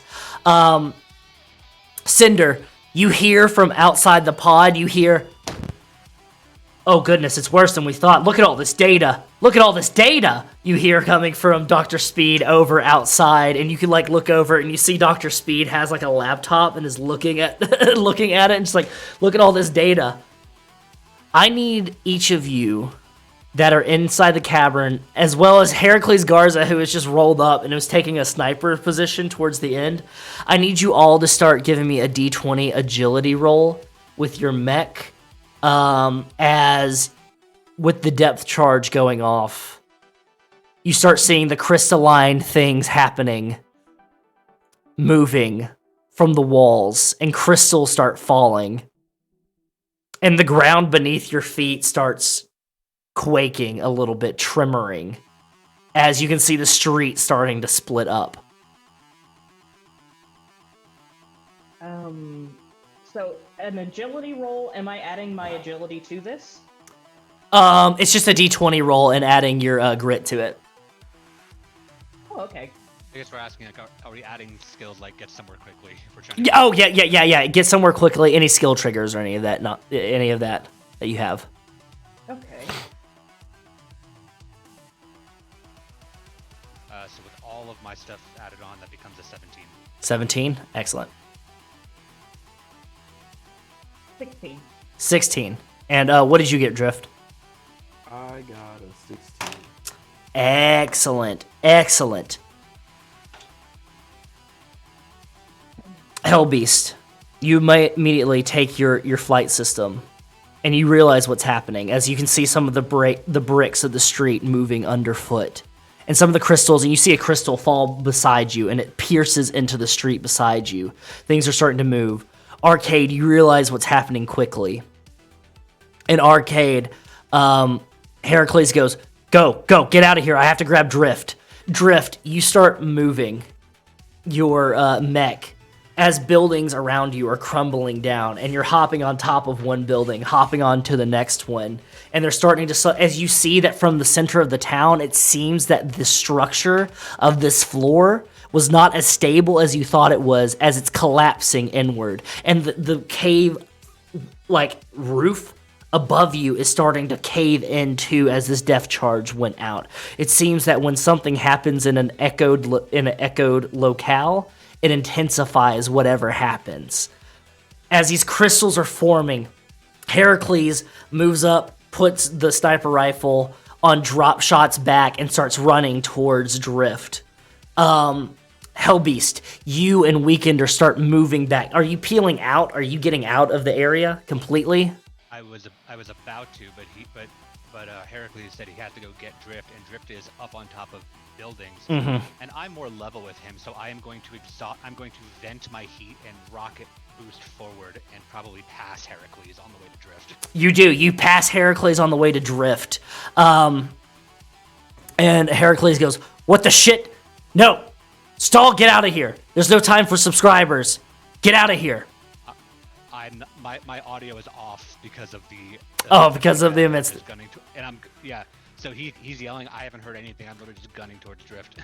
Drift, you jump, and then HELLBEAST is there meeting you and kind of grabs you and uses momentum, and then stops, and using your booster system and HELLBEAST's flight system, you both you get caught midair as you're jumping across a building that's crumbling beneath you. And you both start rocketing towards the entrance. Heracles goes, "God damn it. Okay, fine." And turns and start moving. Arcade, you're at the entrance. You're moving, making your way out of the cave system. You see the cave mouth. Everything's kind of collapsing. And you hear a beep, beep, as Marconi Speed comes over your communicator and goes, "I don't know what you did, but this is excellent. This is all the data that I need. I'm getting so much more. There's so many life forms." Oh no. Oh no. That's a big one. As you all Worms? are making your way out, and Drift, you and HELLBEAST land on the street, and you're running towards the back, and Heracles is running behind you, and his is more of a scout mech. It's like a sniper scout mech. It's not meant for like high intensity combat situations. It's meant to find, take cover, set up a shot, and start shooting. And as you turn and you kind of look back in your viewfinders, you see Heracles, like there's a rupture in the ground in front of him that's splitting between you that makes a chasm. And then he steps back in his mech, and then he uses some boosters to jump across, and at that moment, a giant worm comes from the chasm and catches him midair and goes back down into the chasm, bringing him down into the earth. And you both, all three of you, kind of look, and you start seeing rocks kind of crumbling, and there are things skittering out beside you. Some of those bug things are not even paying attention to you. They're trying to get out, and they start skittering towards the surface. And there's smoke that's starting to kind of flume as the ceiling, as the Daler's fingers are collapsing in on this cave, and it's making a sinkhole of sorts. Are you making your ways towards the surface? It's going to start collapsing a little bit more in here. It's going to be hard to see. I'm going to vent my heat immediately to kill as many bug things as I can. And I'm trying to assess if I'm trying to set the worm that got Heracles went back under entirely. I can't even get a shot off at this point, right? Yeah. And I want you to note that it's much bigger than the one that you saw outside. It's that's why I was wondering if it already already made it back Which was underground you. already. Yeah. Okay. You can still see parts of it as it's like it's like the opening of it is already gone, but you can kind of see that there's more of its body that's moving through. Right, and it just took Heracles, so I'm venting heat out to kill these things, and I still have the rifle out, and I'm shooting straight into the body of this thing to see if maybe we can at least get an opening for Heracles. Perfect. Okay. Go ahead and give me a d20 roll with your attack bonus. 15. Oh, plus 1 accuracy, so 16. 16. Boom! You fire off another Cyclone Pulse rifle, and the beam, and it strikes through, and it hits a little piece of this worm, and you can see there's some that like splatter off from it, and you hear a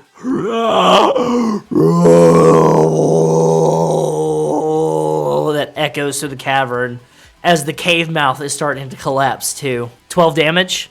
12. Okay, I will actually mark that against it because that will possibly help Heracles out. Yeah, 12 damage kinetic. So yeah. Perfect. All right. With the roof still coming back, I'm backing up with everybody else because I can still get off shots if I need to. Okay, excellent. I need you three to give me a d20 get somewhere quickly. If you've got get somewhere quickly skill trigger, but I need another d20 as rocks are starting to collapse. 21. 21. Excellent. So that's a critical. Perfect. Yeah. One second. I did not have this mark quickly. Okay. Ooh, nice. I rolled a 19 plus my bonuses is a 21. Critical. Perfect. Perfect. And then, how about you, Drift? I got an 11, but I also have like stay cool. Okay. Yeah. That'll definitely add to it. Yeah. So that makes it a 15. Perfect. You start all three dodging. HELLBEAST, you're stomping on some of these bug-like creatures as you're kind of running past them. You all three make it towards the surface, and you start to notice that some of these bugs that are making it out, it's only a few of them. As soon as they reach the surface of the planet, they start slowing down and start slowly freezing and turning into frozen blocks, and then they stop. Good. And smoke kind of flumes, like debris smoke kind of flumes out of the mouth of this where these ruins are at. And then Pinto, Wrath, ICEBOX, your ears are still kind of ringing. As Wrath, you drop the magazine out of the rifle, empty the chamber, put another one in there, and you're looking down. And then you see a flume of smoke come up, and you kind of move back. And like a smoke of like smoke debris kind of comes up out of the tunnel. And it kind of settles, and there's like dust all in like Riker's hair and face and everything.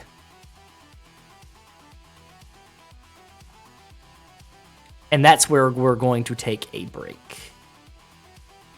And I will note that you all have gone up license level 2. So you can go ahead and take care of that during the bio break, and we'll be back. We'll give it a nice 10-minute break there, folks. So don't go anywhere. We'll be right back. Cool.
I'm a goddamn superhero.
I'm a goddamn superhero.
And we are back with more Crack the Sky Alpha. When we last left off, our team had done battle against these bugs, and they had seemingly lost their commanding officer, Heracles Garza. So, we come back to each of them. You three that are in your mechs are standing outside of the holes of the ruins. As you can kind of like look up in the mountains above you, you see that one of the fingers of Daler's fingers have collapsed further into it. If you're gonna get up here, buddy. Okay. I'll help you. There you go. All right. And the other three, including Dr. Lockhart, or not Dr. Lockhart, just Lockhart, is covered in dust, not as much as Riker is covered in dust, as the dust has settled inside the pod from the tunnel. What are you each doing? What are you doing, Wally? Okay, go over. That's fine. Okay, whatever. Can we still see into where we just came out of, or is vision completely gone at this point? So there's still dust kind of moving around, so vision isn't completely obscured, but a little bit obscured. It hasn't completely collapsed in on itself, though. You can still see some of the buildings where the ice hasn't formed yet, and everything of the ruins, like the it's like the outskirts of whatever this Undercity was. Basically, I'm asking is, can I still see that worm body from where I'm standing? Cannot see the worm body. Yeah, you can't see the worm body anymore. Well, yeah. I'm backing up, I guess, between like Weekender and Drift. I'm just reloading the Cyclone rifle. It's like, son of a bitch, and just starting to move back forward again towards the cavern. Weekender, Drift, y'all responding? Saturday is, yeah. Weekender's gonna look over to HELLBEAST and over to Drift and over the comms, be like, so, are we all in agreement that we're definitely gonna go dig the commander out, right? HELLBEAST is still walking back towards the still crumbling area, just loading up the rifle. Yeah. Yep. Saturday is gonna follow right behind. Are any of you going to let your other comrades know over comms what has happened, or y'all three just moving with your mechs towards? Yeah. HELLBEAST is hyper-focused at the moment. Yeah, so yeah. Saturday will come over the comms and say,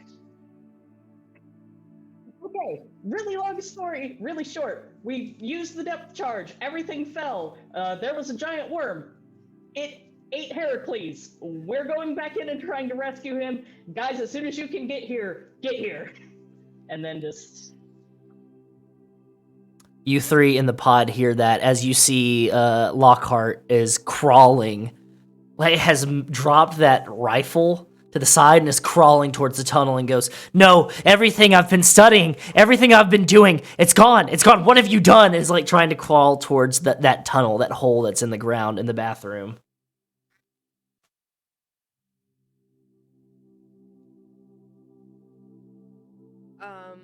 I think Cinder would kind of look at the other two and be like, I'm gonna go, you guys can watch her, I'm gonna go let Captain Doyle know that we found her, because that seems important. And I think she would kind of like run out of the room to go double check where Doyle was.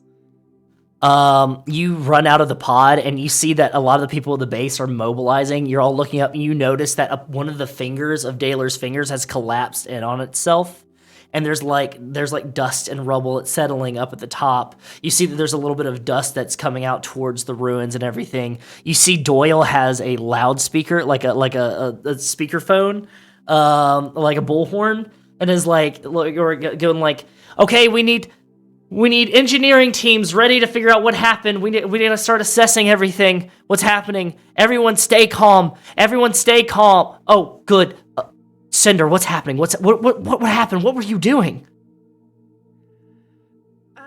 It's a really long story. But we found Miss Lockhart. She's not looking good, but we found her, and she's like in her cabin. But she dug into a cave, and then some other people went to go check out the cave and check out the other end of the cave, and We might have used the depth charges that Dr. Speed had, and things blew up. And there were scary bug creatures. That makes sense? Okay. But do you want to come see Miss Lockhart? That's why I mostly came to get you. Okay. Okay. Yes. One at a time. Miss Lockhart. And Yep, that's what I figured. Captain Doyle starts walking after you. You two there in the pod. Are you trying to stop Lockhart from climbing back in the tunnel? Yeah, so what I'm gonna do is if she comes for the thing, I'm gonna sort of throw her away and I'm gonna wipe the dust out of my eyes and just go, it's all fucked. We need to mobilize now. Yeah, go ahead and give me a D20 roll. To try to get a hold on her, because she's like fighting against you, trying to crawl back in that hole. 15. You get a hold of her, and she looks at you, and she's got this wild look in her eye, and she goes, "He's calling. The last Baron is calling. He's coming. He's preparing. He's mobilizing. You need to mobilize. We all need to mobilize. What you've done, you've ruined it. You've ruined it all. You've unsettled them, and now they're awake. Their hands are folding against each other. They're clasped together, fingers steepling. They're forming the tapestry of which we're going to break. You don't understand. The skin is going over our eyes. I need to find it. Tell me what's going on. Stop babbling. You stop babbling. Don't you understand what's happening? He understands more than what you understand, pointing over at Emil. Emil, what are you doing during... Emil is like looking at like the rifle and it's like poking it because you said it was like an organic weapon. Right? Yeah, so kind of describe this now that you're looking at it and you're poking at it. Imagine the N7 assault rifles from Mass Effect. You know how they kind of have that kind of carapace curved kind of shape to them? It's that similar shape, but so the stock of this rifle is metal, but the body of it and the barrel of it is this some kind of like fused bug carapace and human flesh fusion that's kind of modeled together, and then there's a barrel that sticks out of the end of that. It's humming, and it seems that there's some kind of energy pack instead of a magazine. It's like some kind of energy battery, and there's tubes connecting from that energy battery towards the metal parts of this rifle. Very, very like Zerg like in nature, if you will. And, like, it's kind of squishy where you're pushing, like, the skin part. And then it's not squishy where you're pushing the bug part. And she goes, "You're not worthy of that. Put that down. It'll try to assimilate. Assimilation. Forming together, coming together, making a more perfect unit. Quintessence. The ultimate. Finding the most... I need a paper. And she's like crawls away from you, Riker, and like goes over towards her desk and starts looking over, and she grabs some paper and a pen and she starts writing something down on it. And she's like, more perfect dilution. No, not a dilution, an assimilation, and starts writing things out like that. Doyle. You and Weekender, you and Doyle walk in, and you see Lockhart saying assimilation. Joined together, hands clasping, fingers steepling, formed together, a more perfect union, quintessence. Like kind of over and over, and Doyle goes, "By the gods, what has happened?" Good question. You meant ICEBOX, right?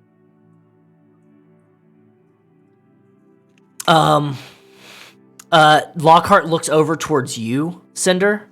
ICEBOX, or Cinder. And looks over at you and Doyle and goes, "Oh, more lambs to the slaughter, formed into the flock, joined together, the ghosts of Corellia calls. You don't know what's happening, you don't know what's coming, you must go and hail, I am the herald, these are my chimes," and she's holding up like the papers and the pen. She goes, "You understand, don't you?" And like walks over towards you and shoves the paper into your chest, Cinder. "Tell me you understand." At this point, I'd like to smash a vase over her head if she has a decorative vase in her. I'll say there's like some flowers in a decorative vase. Go ahead and roll a d20 for me there. But Cinder's gonna obviously accept the paper and try to like look at whatever she has written. Does Mhm. apply fist to faces count? Yes, it does. Yeah. That's a 21. What do you want to critical, happen? right? Yeah, it's a critical. What do you want to happen I wanna to knock her Lockhart? out. Okay, immediately you smash the vase over the back of her head. It shatters. The flowers kind of fall all around like it's a John Woo movie. And she just immediately crumples to the ground, knocked out. But you can still see her mouth like moving, like mouthing out these words that she was saying before. Med bay? Yeah. Med bay. Doyle goes, yes, of course, and like pulls out a radio and goes, we need a med team to C-Pod, going to Lockhart's pod. We found her. We need to get her under something. We need to help her out immediately. Bring handcuffs. Bring handcuffs. On that, we're gonna cut towards HELLBEAST, Weekender, and Drift. Y'all are moving towards back where the ruins and the collapsed cave kind of deal is. So you make your way, Just walking towards it, and the dust is kind of settled. And it's settling, and it's quiet in here again. And you can see there are some rocks kind of rattling and still falling after everything that's happened. And you make your way towards the mouth where Drift, you and HELLBEAST burned away the ice, melted away the ice and everything in that opening, and you see that rocks have kind of collapsed in that opening and everything as you three walk up towards it. You all have to turn on your headlights for your mech to kind of see it. The floor is yours. Like rocks just blocking the entire entranceway. Yeah. Kind of collapsed into it, yeah. I'm gonna stick the barrel end of the cyclone pulse rifle against the rocks. I'm not gonna fire just yet. Just Okay. Kind of push against it, wedging it into there. wedging it in there. Seems semi-solid. There's some that maneuver around, kind of move a little bit. Seems solid though. A little, not too solid, but a little solid. I'll just look at Weekender and Drift. You guys got a better idea? Or do you want to step back a couple steps?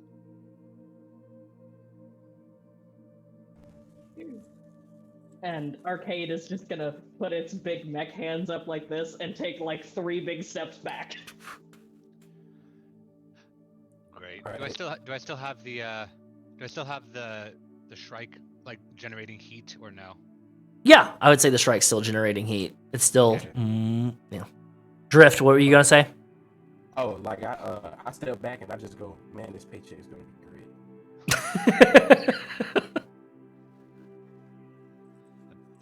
All right, and I'll just fire the cyclone pulse rifle into the wall of rock, and because it's on my turn with the Shrike still going, I'm still in danger zone, so it's more energy blast as opposed to kinetic.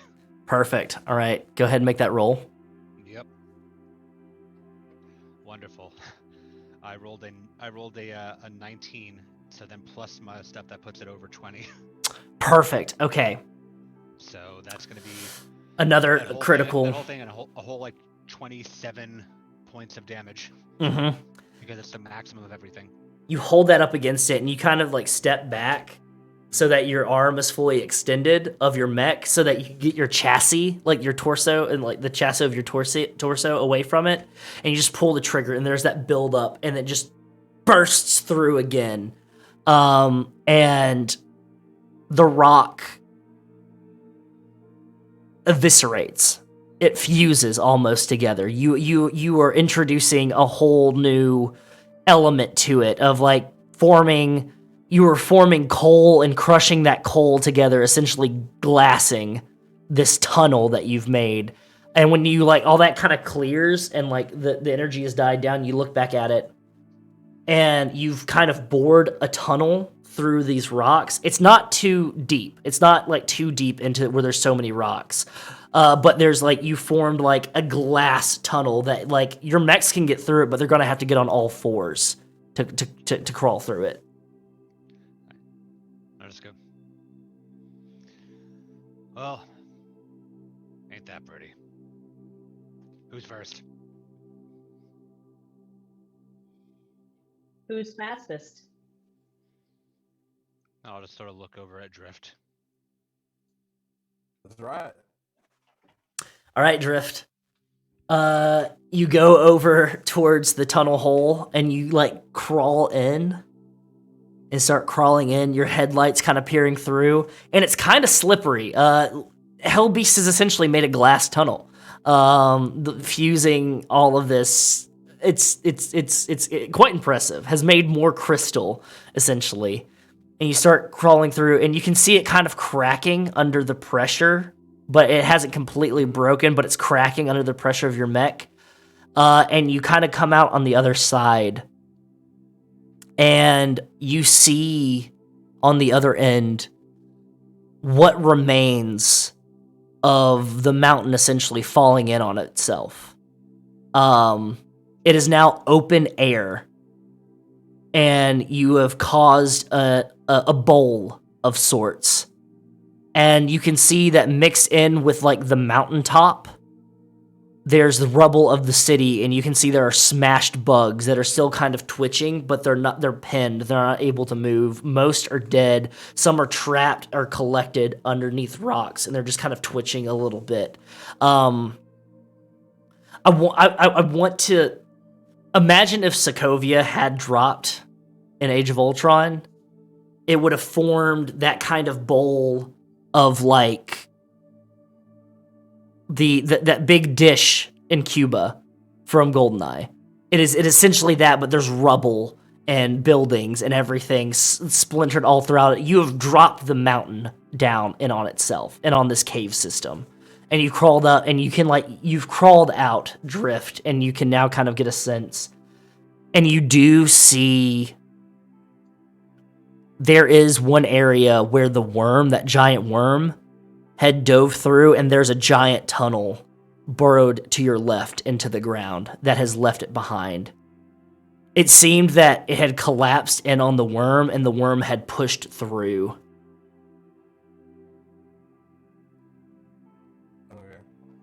Okay, so I go over to comms, I go, hey, hey, we fucked some shit up. It's a bowl. And I found the tunnel that the worm went through.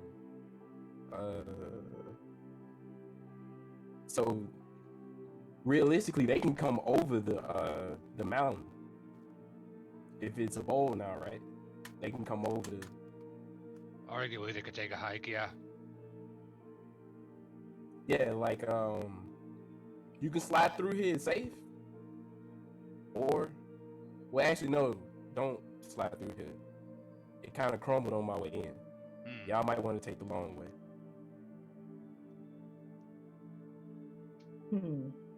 Take the long way? I mean, I guess we don't have any other choice. I'm gonna peer down into the tunnel and see if I can see what he means. You peer down and you can see it. You can see through the tunnel. You can see like Drift on the other side, and the dust has settled enough that you see that it's open air on his side, and you can peer in. And you can see that there's cracks in the tunnel where he had like placed the knees and the hands of his mech on.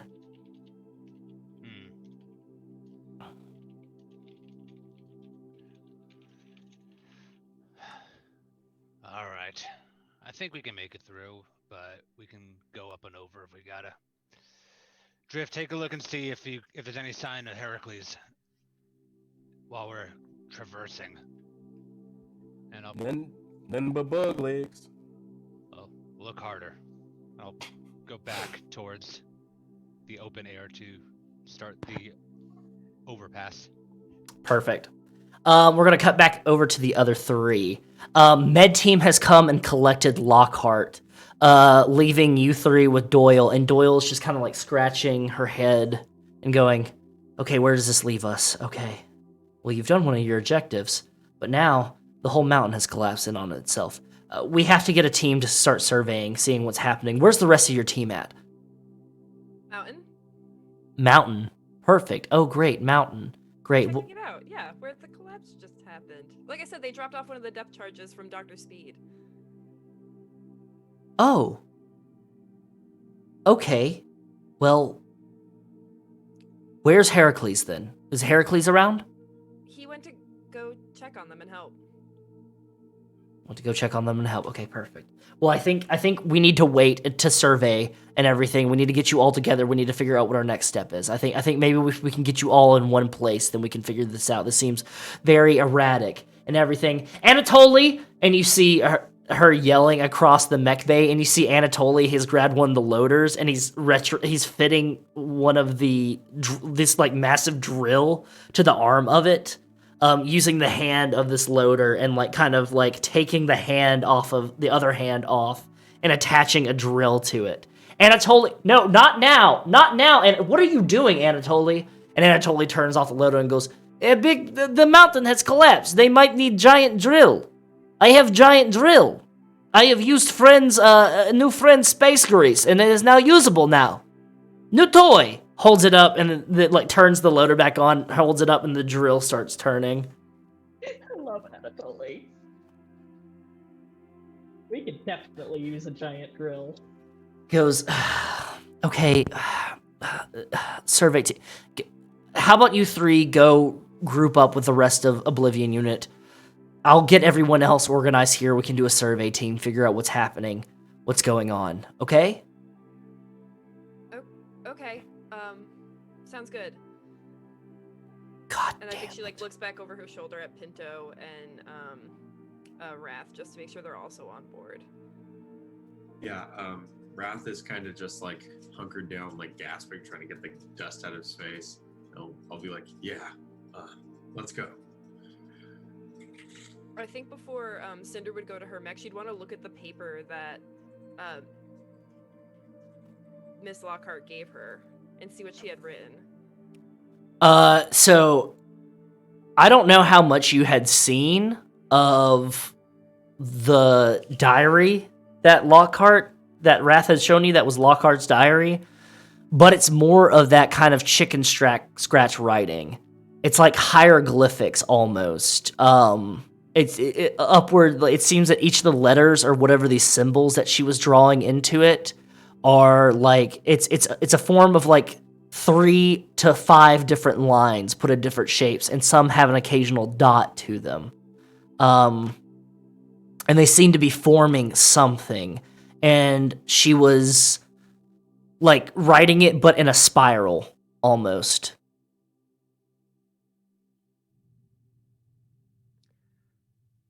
Okay, great. This is not something that Cinder will understand. I think maybe before she actually leaves, she might go show it to Dr. Speed real quick. I think we ended up giving the journal to Dr. Speed. That is correct. I don't remember. Yeah. That's correct, yeah.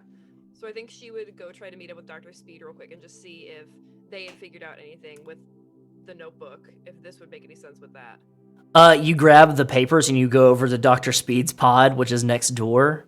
Mm-hmm. And you see Dr. Speed is like glasses up on their forehead, staring at this hollow, like the computer screen, kind of like how my setup here is at home, of like the monitor and then the hollow thing, and it's like looking at all the data, and has brought up a holographic image of one of those creatures that looked like Jensen a little bit. You didn't get to see too much of Jensen. You saw an arm, but just like is like looking at it, and it seems to be like some kind of bug human hybrid, and is like studying and being like, well, if we can get some kind of tissue sample from this, then we can know exactly what's happening, how they're warping these humans. But it seems that they're taking humans and injecting some kind of bug into them. Oh, hello. I didn't see you there. Hi.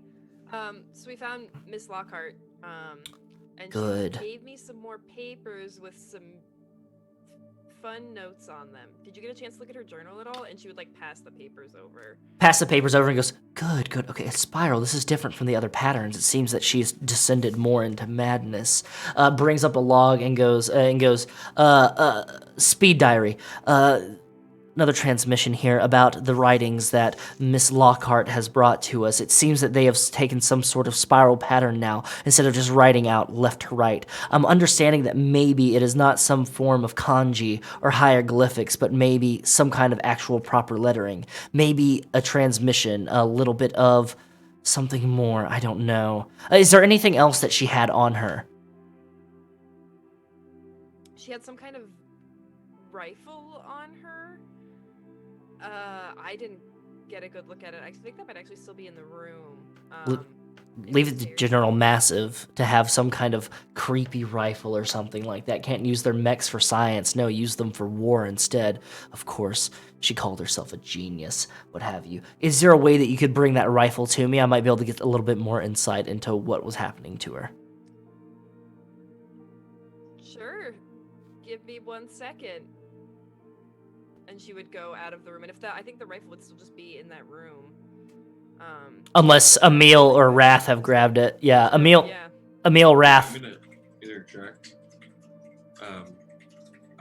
We haven't moved the rifle because the crazy lady told us that Assimilate. it would assimilate us if we touched it, so we're scared Might of have wrapped it with a blanket or something if we got called to bring it. it. Yeah. Okay. Yeah, maybe I'll radio. I'll radio for one of them to bring it. That makes sense. Got it. All the time. Yeah, we'll do it together. Yeah. Can you guys team lift this? Team lift it. Grab a blanket, a muddy blanket off of Lockhart's bed. Is caked with like dried mud. And you go ahead and wrap it around this rifle and both bring it over. And Dr. Speed is like, okay, just set it over there somewhere on a table. I have too much that I'm looking at right now. There was a giant worm, Speed Diary, it was much bigger than the one that was outside of the base, and it seems that it might have been a mother of some sorts, or a father, some kind of royalty. I wonder if these creatures have a hive mind kind of intellect. Boys, you both went down in the tunnel, correct? Yeah. So if you could please condense and make your notes, type up a report for me of what you saw, each of you, and bring it to me, please. MLA style format would be best. No need to cite sources because the source is yourself. Are there like cameras on our assault hard suits? There are cameras on your assault hard suits that record everything. Plug into the system and download. You just bring the cable out and just plug in and it goes, oh, audio video, even better. Thank you, Pinto. I'm gonna pick up a college ruled notebook and start writing notes. And while I'm doing that, I'll just look up from doing that and say, Dr. Speed. Yes. The weapon, I think, that we found down there. Mm-hmm. Be careful with it. Most of what she was saying was incoherent, but she said that it would assimilate us. So just keep an eye on it. Maybe put it in some decontam or something. Look, tell you, I've handled plenty of weapons in my past. I was a championship cross-country skier back when I was in the university, okay? So I do know how to handle a weapon, all right? But I will tell you that I will worry about this assimilation. Thank you. I do have multiple PhDs, like I did say before. And they go back to their notes and everything. Ass. And Joe's just gonna reload his revolver loudly drop flat on the table and everything like that. You can see every time there's a clatter on the table, Dr. Speed just goes, it's very distracting. And goes back to it. Mountain Team. HELLBEAST. Mountain Team. Were you and Weekender going up and over? Yeah, we were gonna try to see about going up and over. Okay. Do either one of you have any kind of grappling system, or are you just gonna kind of jump jet over? I've got my Type I, so. Type I. All right. Jump jets. Perfect. All right. So I'm not gonna make you roll for that. It's pretty cut and dry. It's much easier to get over the mountain now. You can find different cliff edges or shelving, the natural shelves form to land on. You're just Type I going up and over HELLBEAST, and you land on the top, the summit of this finger, so to speak, and you can now look down below and you see Drift. Are you sorting through the rubble or anything like that? You were told to look harder. So I'm just snatching rubble around, looking over by the hole that was dug by the worm. Go ahead and give me a d20 roll. And if you have any triggers that associate with like searching for something, then go ahead and utilize those. All right.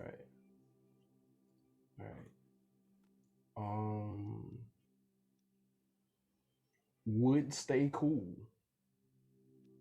Do anything with that? Because other than that, yeah, it does require concentration searching through. So I'd say potentially, yeah. Okay. So that is an 11. An 11. Perfect. So that's technically a success. You start digging around and you're kicking around, and HELLBEAST, you and Weekender are looking down. You can see Drift is like moving some rubble aside and everything like that.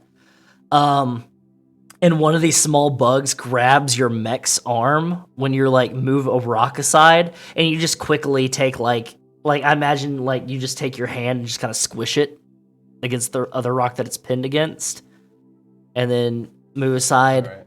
And then you notice something sticking out of the rubble near the mouth where this tunnel had been formed by this giant worm.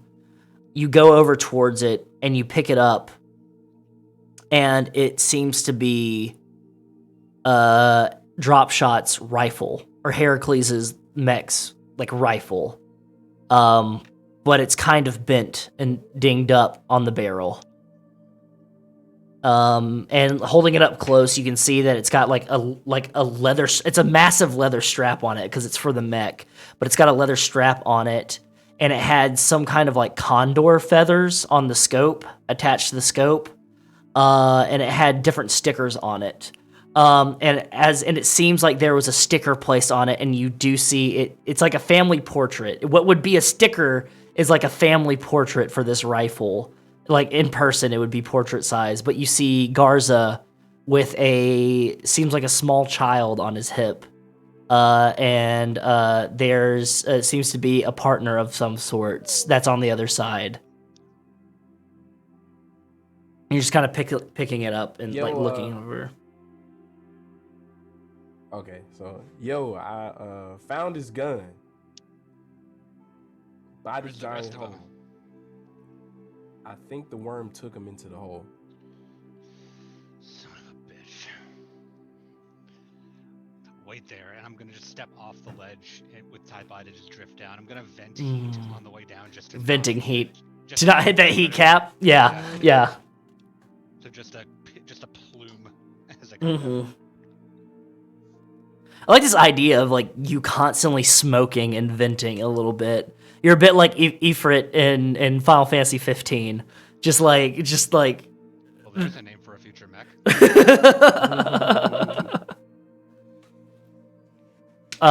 Yeah. What are you doing, Weekender? Well, if I use a boost, I can fly. So I guess I will use a boost and accompany HELLBEAST down there. Perfect. You both land and walk up next to Drift, and you're seeing the rifle and everything. You all three kind of turn your headlights on towards do you know the mouth of the Lincoln Tunnel? If you've ever been to New York City or ever seen it, the mouth of the Lincoln Tunnel? Double that.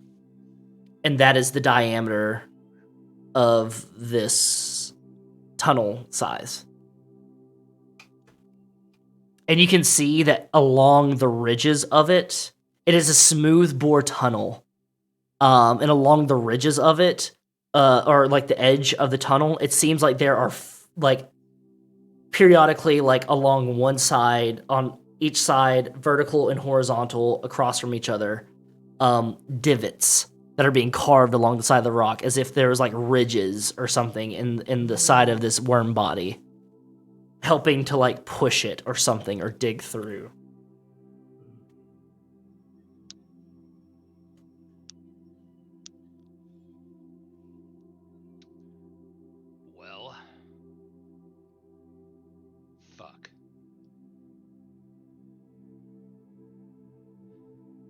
I don't think we can go in there. Yeah, nah. Let's just wait till everybody else gets here. The longer we wait, the further out the worm can get, but I don't know about going in there. The other three. Son of a bitch. The other three, you uploaded your reports or written down your report, turned them in to Professor Speed, Dr. Speed. Are you three going to be joining the other three at the mountain? Sure. Absolutely. You three get in your mechs. Anatoly walks up alongside you all and goes, is it best for us to potentially go with you? Oh, I have a survey team ready and prepared. I'm gonna roll lead or inspire, Mm-hmm.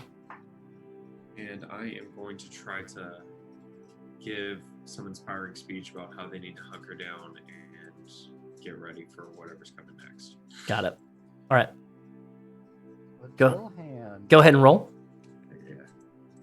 All right, here it comes. Oh my god. It is an 8. 8. Okay, what do you say? Yeah. Okay, hang on. So he'll like straighten up his posture. He's gonna fail at this horribly. He'll straighten up his posture and say, "Look, we don't need the help out there. You need to stay here and make sure that everybody's safe. Without people like you, this place would fall apart." The loader cockpit opens, and you see Anatoly sitting in the cockpit, arms crossed, and goes, I am literally built for one thing. I was formed, made, pulled out of the earth, and put into my mother's womb to be able to help with any sort of mechanical needs or survey needs.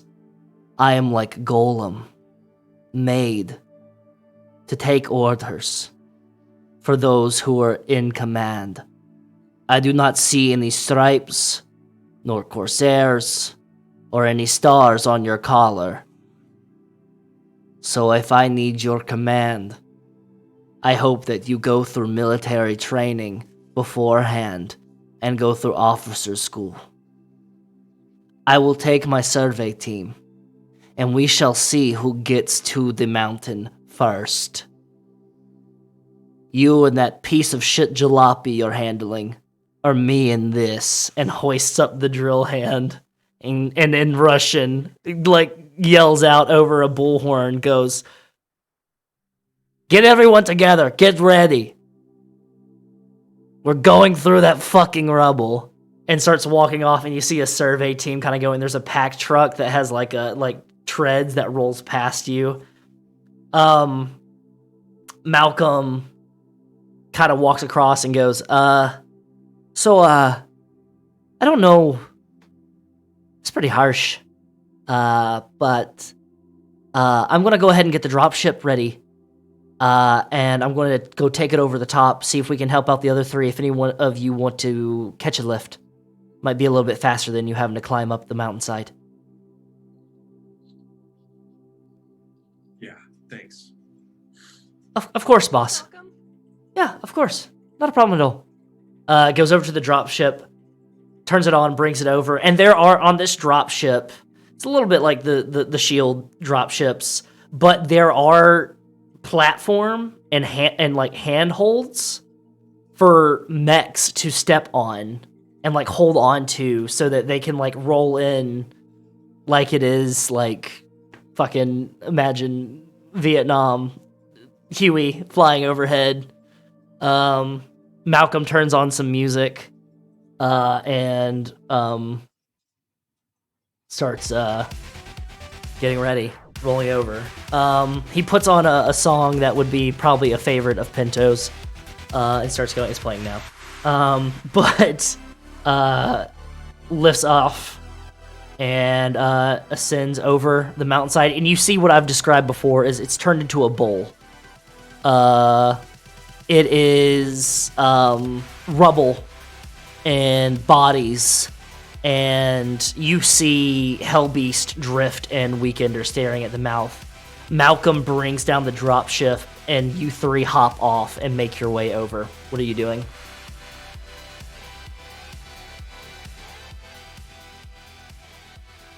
Yeah, I'm just gonna roll in, meet up with him.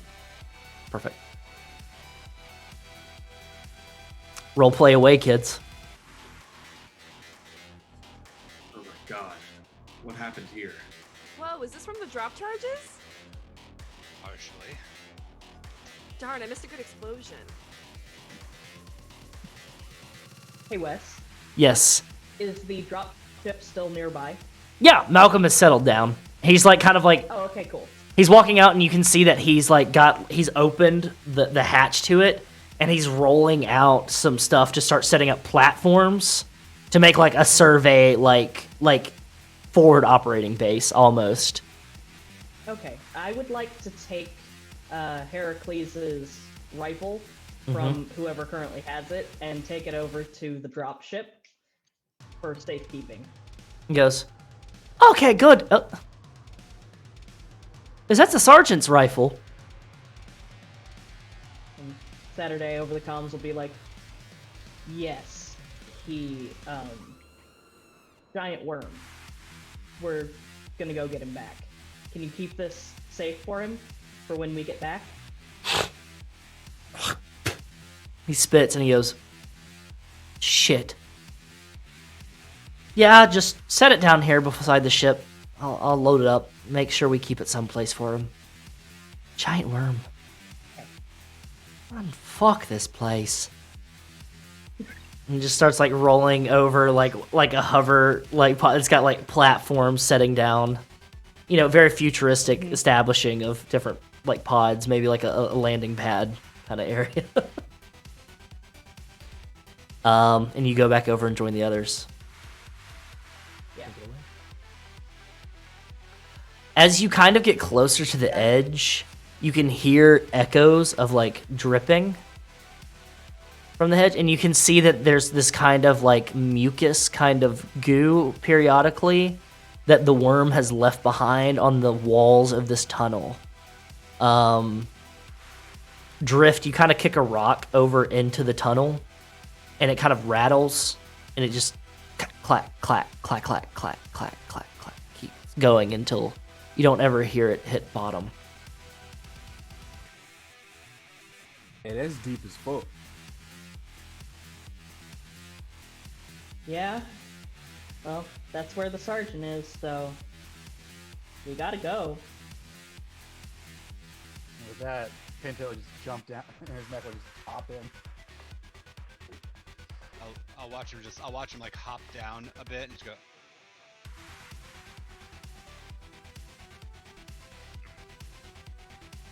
You know, I was gonna ask if we wanted to get reinforcements from the reps that are here, but he kind of just did a fucking cannonball. So.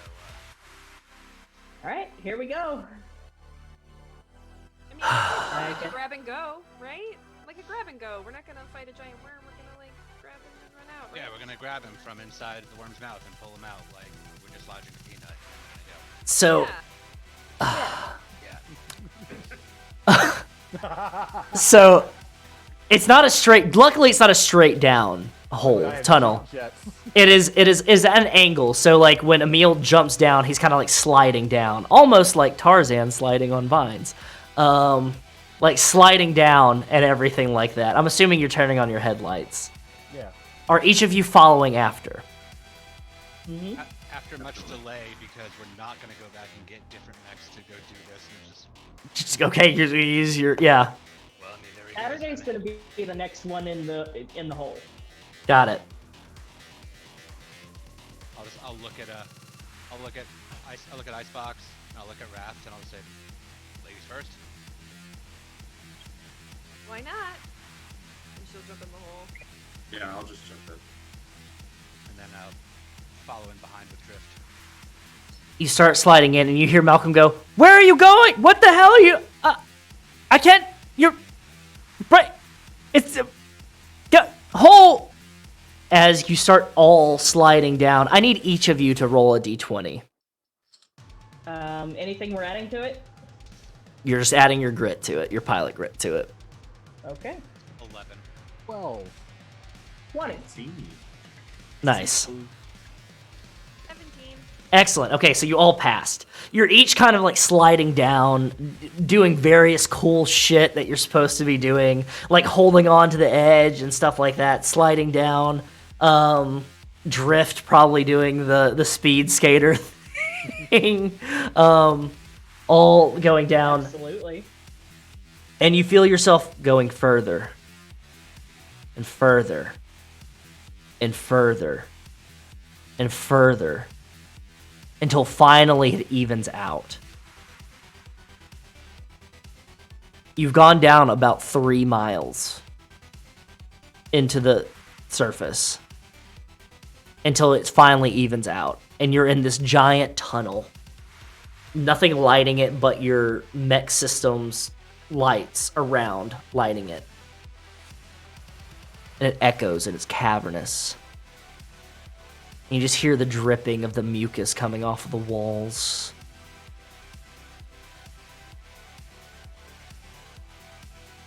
And nothing else. And it's just dark. Are you gonna keep walking after the tunnel? Yeah. I'm gonna turn on all my lights. Mm-hmm. And I'll just say, stay grouped up. Keep moving forward. You keep moving forward. Anything to sneak up behind us instead. Walking. Isn't there like a sensors roll? There is a sensors roll, yes. You start making your way further. Technology? You start making your way further. Walking. Keep moving. For about 3 hours, you keep going forward. It never changing in elevation, going deeper or higher. Until finally you come across what seems like an intersection. And you realize that it's a smaller tunnel. It's similar to this one, but it's half the size. And it just seems that this worm has cut across it. And you like look left and right.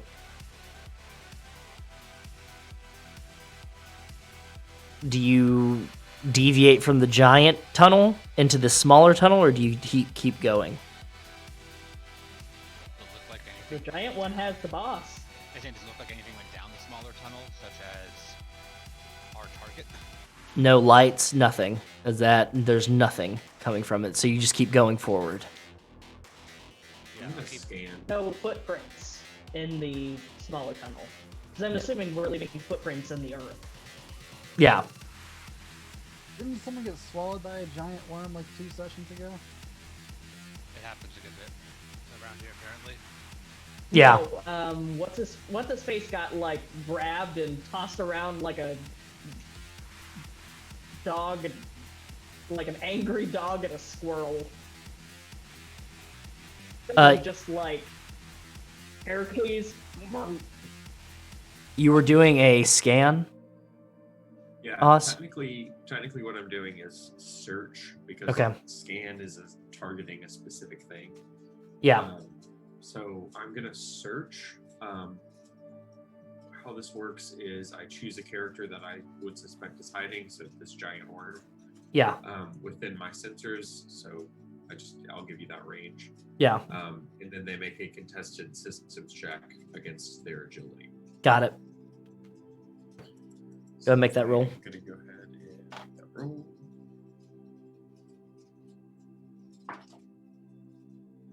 Oof. Trash. I got a 4. Nothing coming from ahead of you, but off to the left tunnel, there's a small beep. As if you hit something. You can't tell, your sensors can't tell what it is. There's not a lot of signal here, but there's something off to the left. Hop on comms. I just scanned the area and I picked something up coming this way. Just a blip. Might be worth checking out.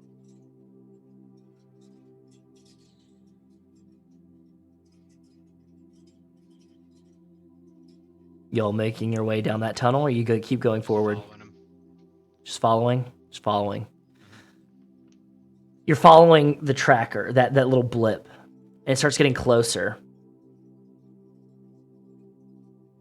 And this small tunnel, there's still mucus and everything, but you do notice that it seems like this has been trotted over. It's not footprints like Weekender was looking for, but it seems like something has been moving back and forth in this small tunnel. Until you start seeing light up ahead. You make your way further and further. And then you hear a horn. Almost like somebody blowing through an old Viking horn or something of that nature. A bellowing. And you scan, you enhance the image in your heads-up display. And you see further down, the light that you see are torches that are hanging like sconces on a wooden wall.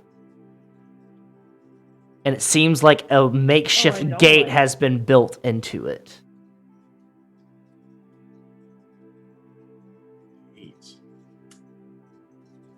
Can you describe this gate? Yeah. So it seems that someone has built using wooden planks, has built a wall into this tunnel, like just a flat wall, and they have put torches on the outside of it. And there's a gate that seems to be open, but it seems like this. It doesn't look like it's clean. It looks ramshackled, like it's been hastily put up. Almost like it's broken down into two different pieces and put up and everything. And you can tell that there are hatches that are open, almost like murder holes in the front of this in this wall. Okay, can I scan those hatches specifically? Yeah. I'm trying to get So choose a character object within line of sight and ask for one of the following pieces of information. What I want is a piece of hidden information. Okay. Go ahead and roll. I don't roll. Oh, you don't roll. Okay, got it. Okay, perfect. Quick action. Perfect. You start picking up 6 life forms detected on the other side of the wall. And there seems to be a machine of some sorts on it as on the other side. I'm gonna on my Ubuntu powered mech screen, I'm gonna just slide the information about the 6 life forms that I picked up over to the everybody else in the crew, and just be like, "You guys seeing this?" It's quiet in the tunnel. You just heard that horn, and it's quiet. You're all standing still. Nothing's moving on the other side of the gate.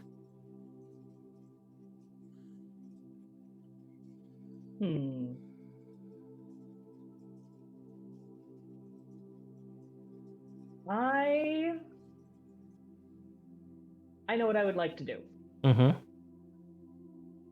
I want to just open my cockpit, not get out, just open it, and Saturday is going to just yeet the personal drone out there and have it fly in through either the gate or one of the hatches and look around.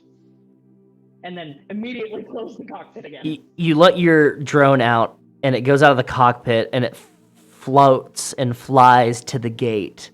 You're getting up closer now, and it looks very much ramshackle, as you can tell from the back. And it goes up to one of the hatches, because the gate is closed.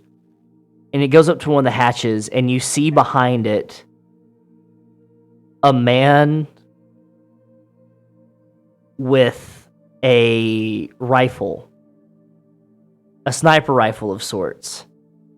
and he's got matted hair that's been put into a bun and a long beard, and his skin looks grimy and dirty, and he's got some kind of green paint over his eyes, and he looks up at it from like the scope. He looks up at it and looks, and then holds up a middle finger and then a hand and goes, "Can you hear me on this thing?" Your drone has mics on it, right? It has speakers and a mic. Yeah. Yeah, sure. I was gonna do it over the PA, but yeah, sure, we'll go with that. PA's too loud. Yes, we can hear you.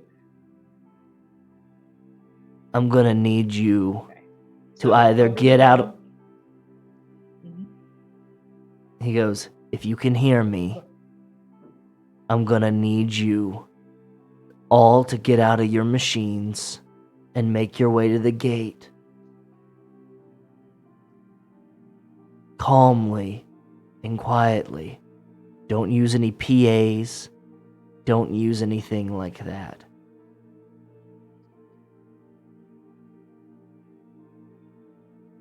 I'm gonna assume because pretty much all of Saturday's tech is connected together. So anything that the drone is seeing, I'm just gonna automatically have that transmitted to everybody else's mechs. So if anyone else would also like to talk to this strange man through the microphones on the drone, feel free to do so. Why the hell would we be doing that?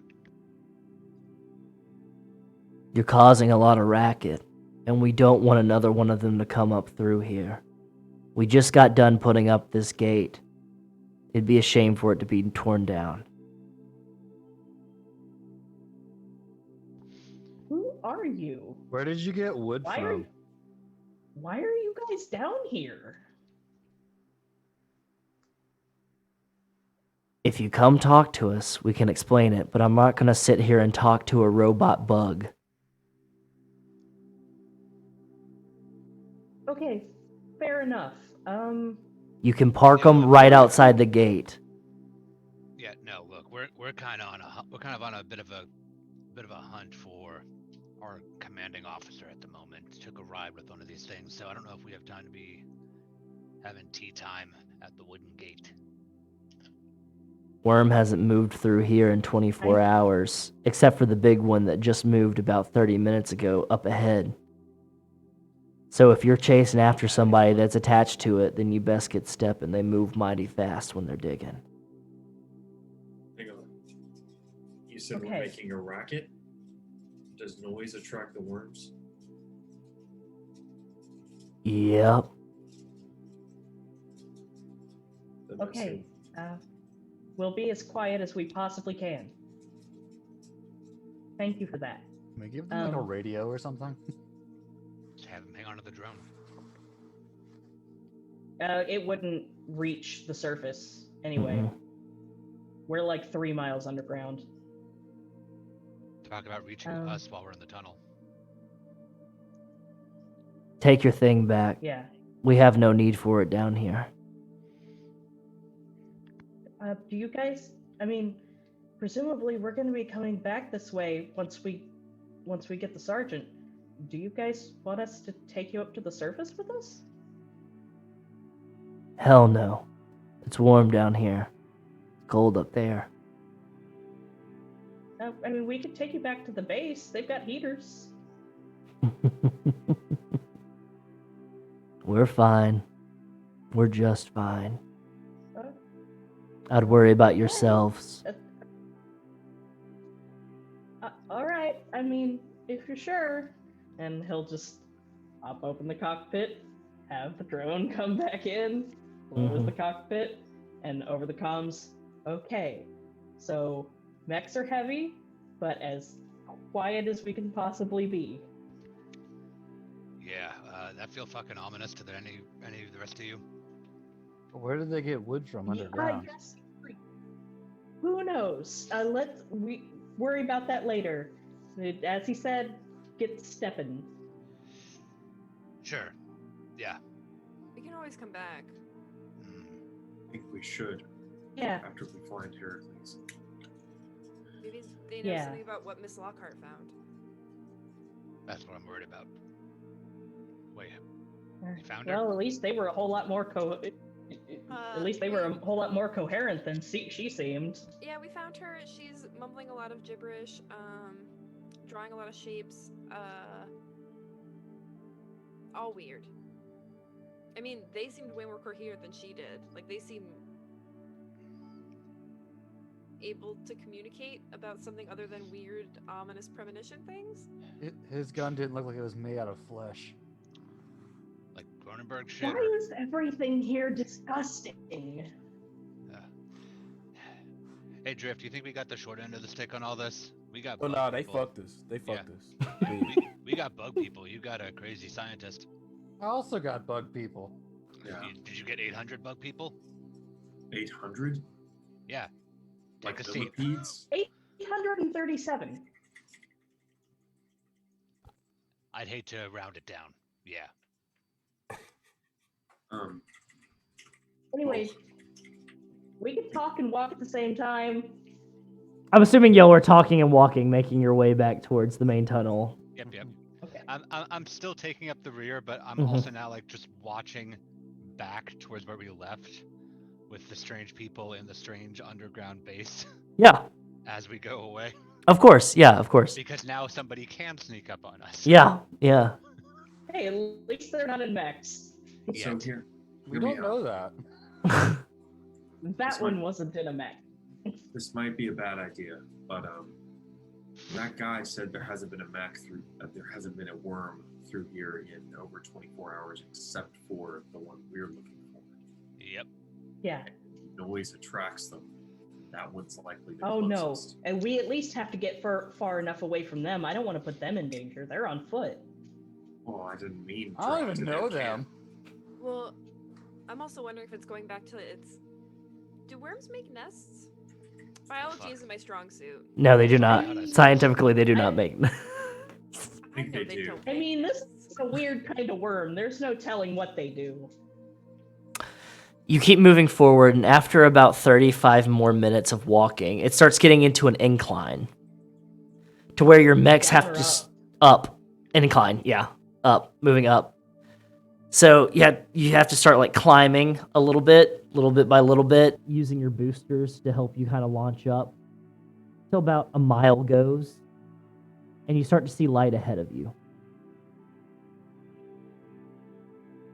You clamber out, and all of your units are hit with snow immediately.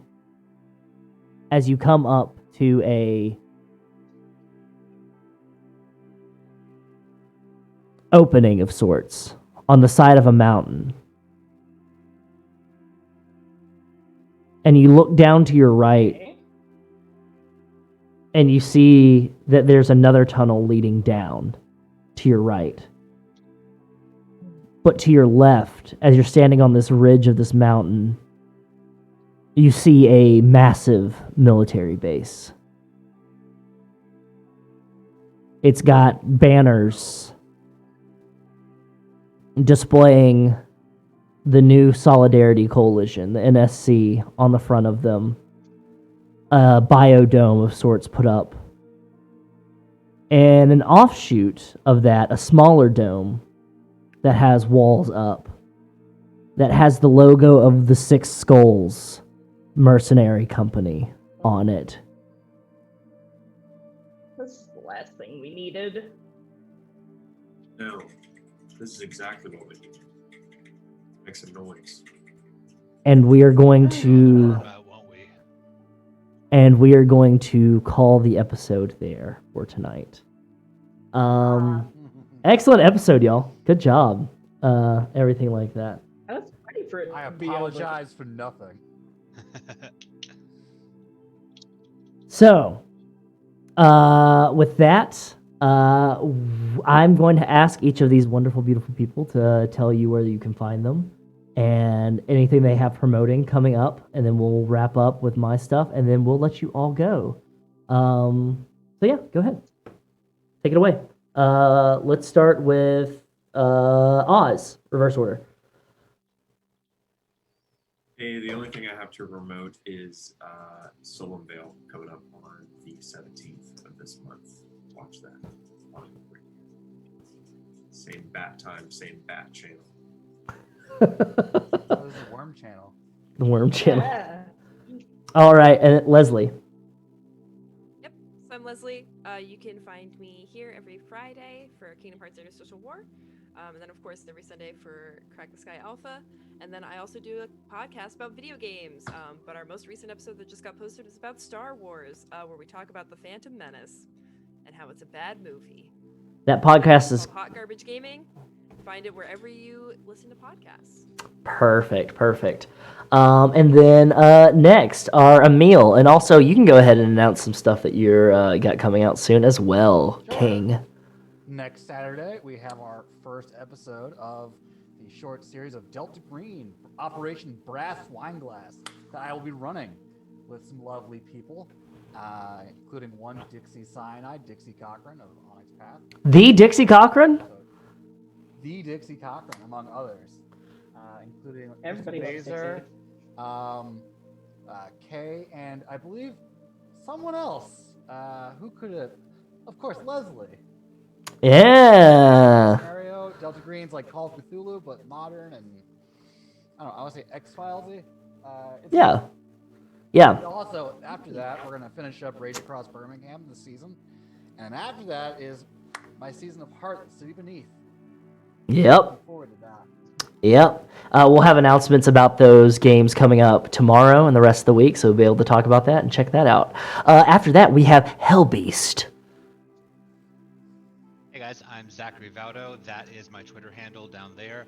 This is actually a quiet week for me because I did all my shit last week. Not really doing anything until Saturday when I believe Vancouver Adjacent is coming back on Level Up TTV on Twitch.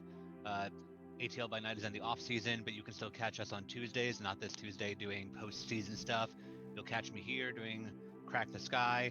I'll probably have something to announce in a couple weeks. We'll see. It'll be fun. And that's about it. Excellent. And then Saturday. Take it away. Hi, I'm Zeke. I'm a mod here on the Carrion Comfort Twitch. You can find me in the chat as Firefly System. I'm also a mod in the Discord where we have a good time all the time, and you should definitely come watch wrestling with us after we finish up here. I'm also the founder and president of We Are Games, an immersive fiction company. I believe the Twitter handle for that is right below my face down there. We don't have anything particularly exciting going on just yet. We're still recovering from VHC.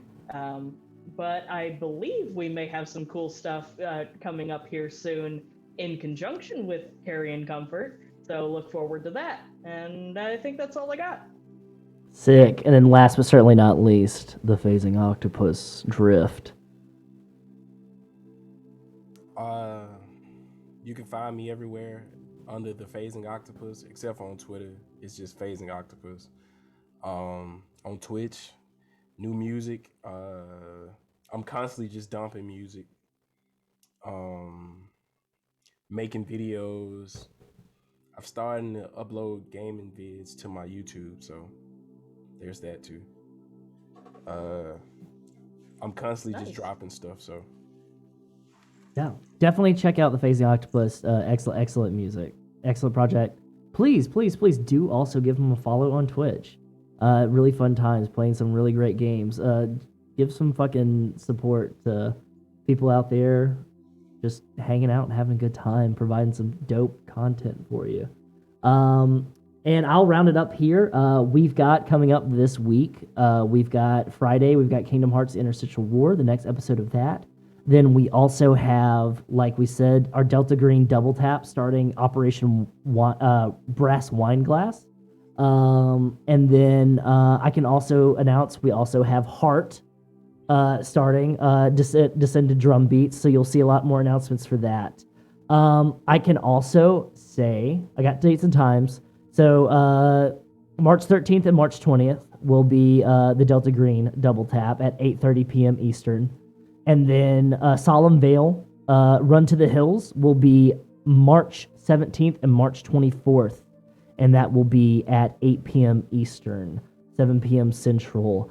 I am also very, very excited to announce, including our very own Zak Vaudo here, HELLBEAST, being run by Ben Walker, Big Dad. We are going to be having our very own 4-episode Victorian Mage series called Cypress and Steel. It's going to be excellent. It's going to be a little bit down south. I'm very, very excited for it. Ben's been working really, really hard on that, and I can't wait to we announce the cast and everything, so look forward to that. Check out the Discord. We're going to be watching some wrestling right after that, so if you want to watch some AEW wrestling, check it out. It's pay-per-view night, baby. Come and check it out. Hang out in the Discord. Stick around. Hang out with us. Check out the YouTube. Check out the Patreon. Join the Comfort Club. You get a nice sticker and everything like that. But yeah. I will check my DMs. I'm being told to check my DMs. And then I gotta fucking sign off here. I gotta let these people go. All that stuff like that. Oh, goodness gracious. Okay, so the next episode of... this is hot off the press. That's my press machine. Kingdom Hearts, The Interstitial War, Episode 8 is titled Ragnarok and Roll, and is going to be guest starring one Brian LeBerge and Natalie Pudum. So, What?